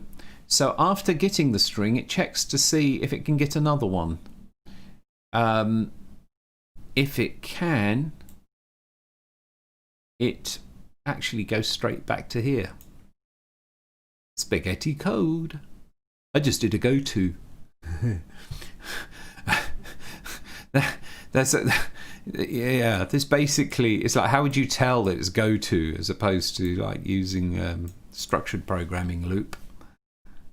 That's go to. So when you get the string,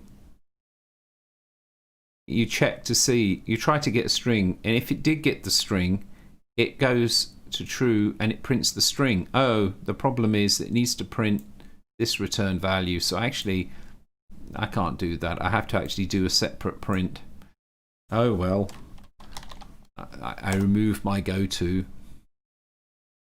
And after the go to, it actually goes to, after the print, it goes back to here. So this is really getting quite messy.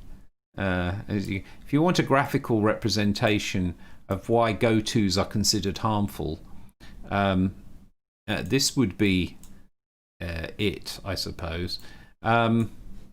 So we wait for a string, and when we get the string, when it's available, we print the string when it's available. Then we try to get another string immediately, and if that string is available, then we print the string, and then we try to get another string, and this is all happening in one frame. This is all happening immediately without a wait, until eventually we've got all the strings that we can get in this frame. There are no more. And so at that point we jump back to here, which is socket wait for string, and string. There's a lot of string here, and reminds me of a certain song that I liked as a kid from a TV show that I loved to watch, even though I really didn't understand very much of it. Yes, it was the Goodies. Goody goody gum. No, what they had a song which was string, string, string, string. Everybody loves string. And it was a very weird show. They don't make them like that anymore, which is a kind of sad, really. We've got lots of string. I don't know. We'll try it. We'll see what happens.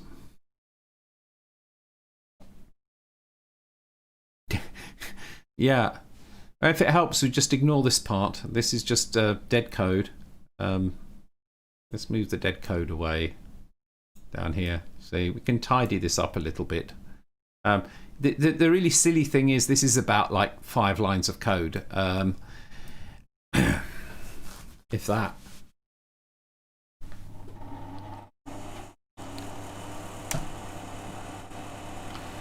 you know, Hal has a mind of its own. Hal decided to turn on the heater by itself. And then I'm thinking, yeah, I'm a little bit cold. Amazing. See, this is the weird thing, is because Hal is driven by voice recognition. There's this weird thing that happens that it sometimes thinks I say something, but who's to say that that isn't just a form of intelligence as well? And since it's a neural network that is figuring out what happens, the output of that is caused by my neural network, it means that Hal is an extension of my neural network. I mean, by definition. And so it means that it's alive. Yeah, well, anyway. Let's try this without...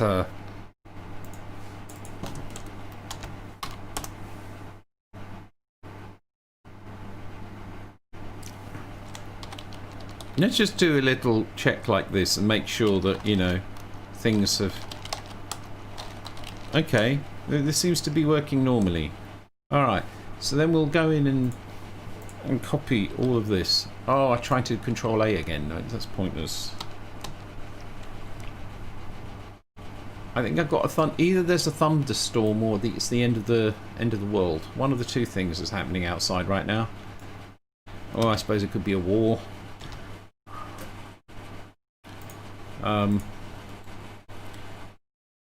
Oh, that's tragic.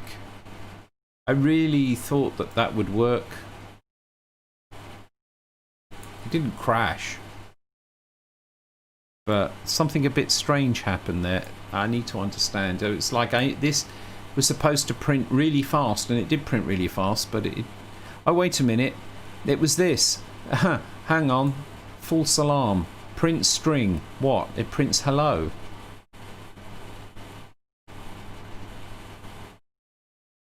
Socket get string. Oh, wait. If received... Oh yeah, I have to. Sorry, this is really. Sorry, I know that the string really wasn't a tangle enough. I just needed to add this as well.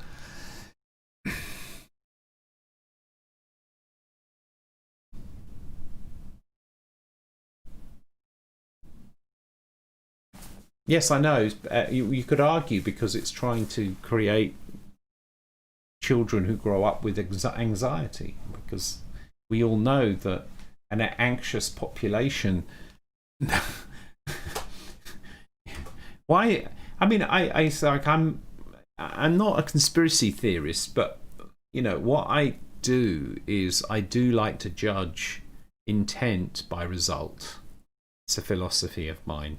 Is that it just cuts a lot of nonsense out if you just say the intention. You can read the intention by the result as the default. It's like it's not always true, but you can just assume that that's the case.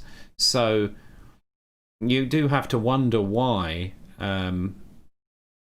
there's so much fear-based media around. And so say if there is a fear-based media around all the time, we can say that it's intentional.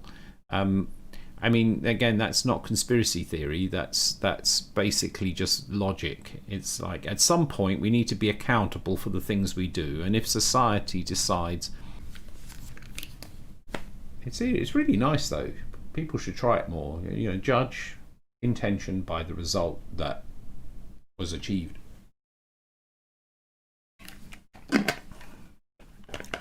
We could at least start with the politicians on that one. But anyway, I've just put that string in. I'm going to save it. And let's go back to here.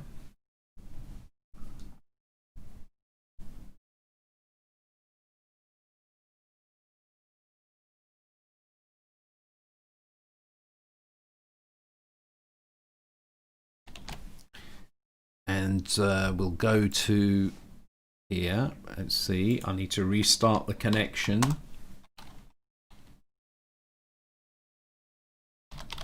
Haha. There we go. Yeah, that's fine. Now let's send the file and see how quickly it happens. Now that's what I call a result. That's pretty fast. And I'm just going to give it a quick scan because being source code, I should be able to tell if something obvious is missing. Yeah, it all looks good. Very happy with that. It is now nice and fast. I can probably put all of this into a function or at least a macro. And that will provide a means of hiding this ugliness. And there is a huge bunch of stuff here, but a lot of it really isn't used. I mean, if we are being strict about it, the code is everything minus this bit, because that's just to print something in the logs to help me see where the new run begins. So yeah, socket listen. Let's go full screen. Socket listen on port 777. Here we have a loop delay for waiting for a socket pending connection. This could be put into one of these nodes. So that will be a tidy up that I will do. That the wait for a connection and accept will all happen in one node.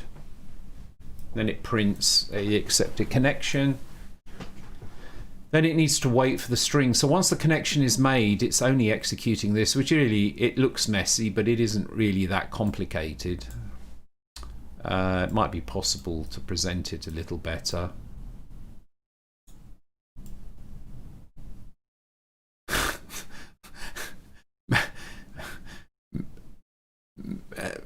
Or not, really. So it waits until a string is available, and then it gets that string and it prints the string, and then it tries to see if there's another string available in case the buffer got filled with more than one string. And on leaving this, it will do a branch. It would be possible for me to put the branch, I guess, in here. I don't know how that works, but anyway, it goes to the branch with the result. If the value was received, yeah, we can do that. It's a bit better.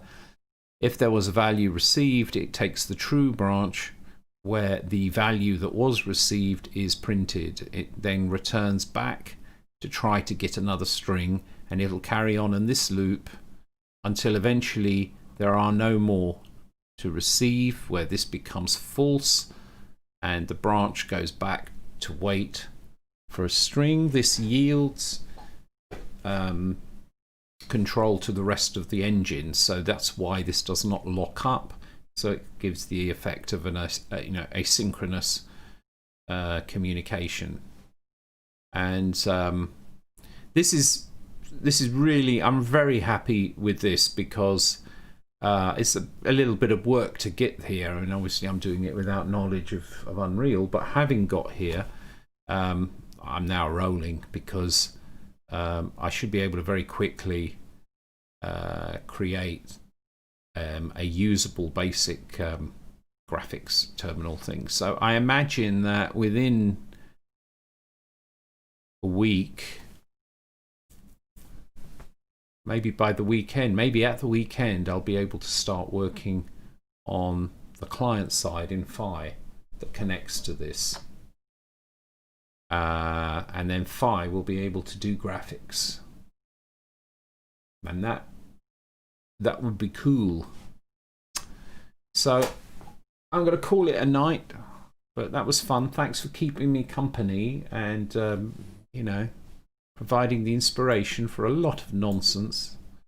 Don't take anything I say too seriously, unless it's about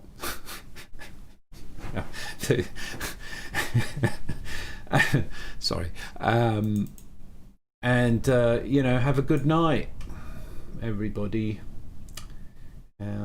See you soon. Take care, everyone. Keep on humming. Yeah, have we got that? Maybe we can play out the humming. I might find. Can I find it? Well, you know what? Actually, I've got them. We can do it with the video. And there is a newly remixed version of Humming coming. Humming coming will be the B-side of the next release, which is ready. The videos are ready. They're videos with stock footage. I've just got to line them up, so I must remember to do that and get those out. But here is the previous version, which also has a video. There's a new version for the new version, but of Humming. So let's get to my channel. And where is it? Here it is. Take care, everybody.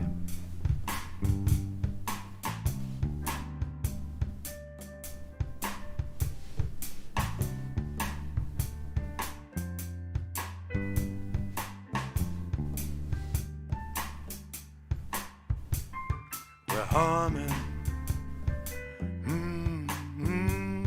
We're humming.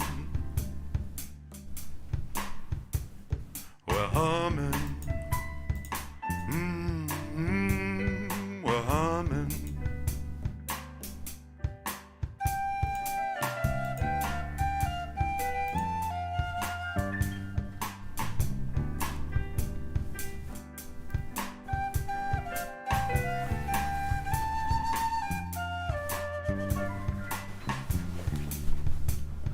Well, when things don't work out, there ain't no need to shout. Just keep on humming, humming. When you're feeling small, hear the universe is cold. When there's trouble coming, just keep on humming.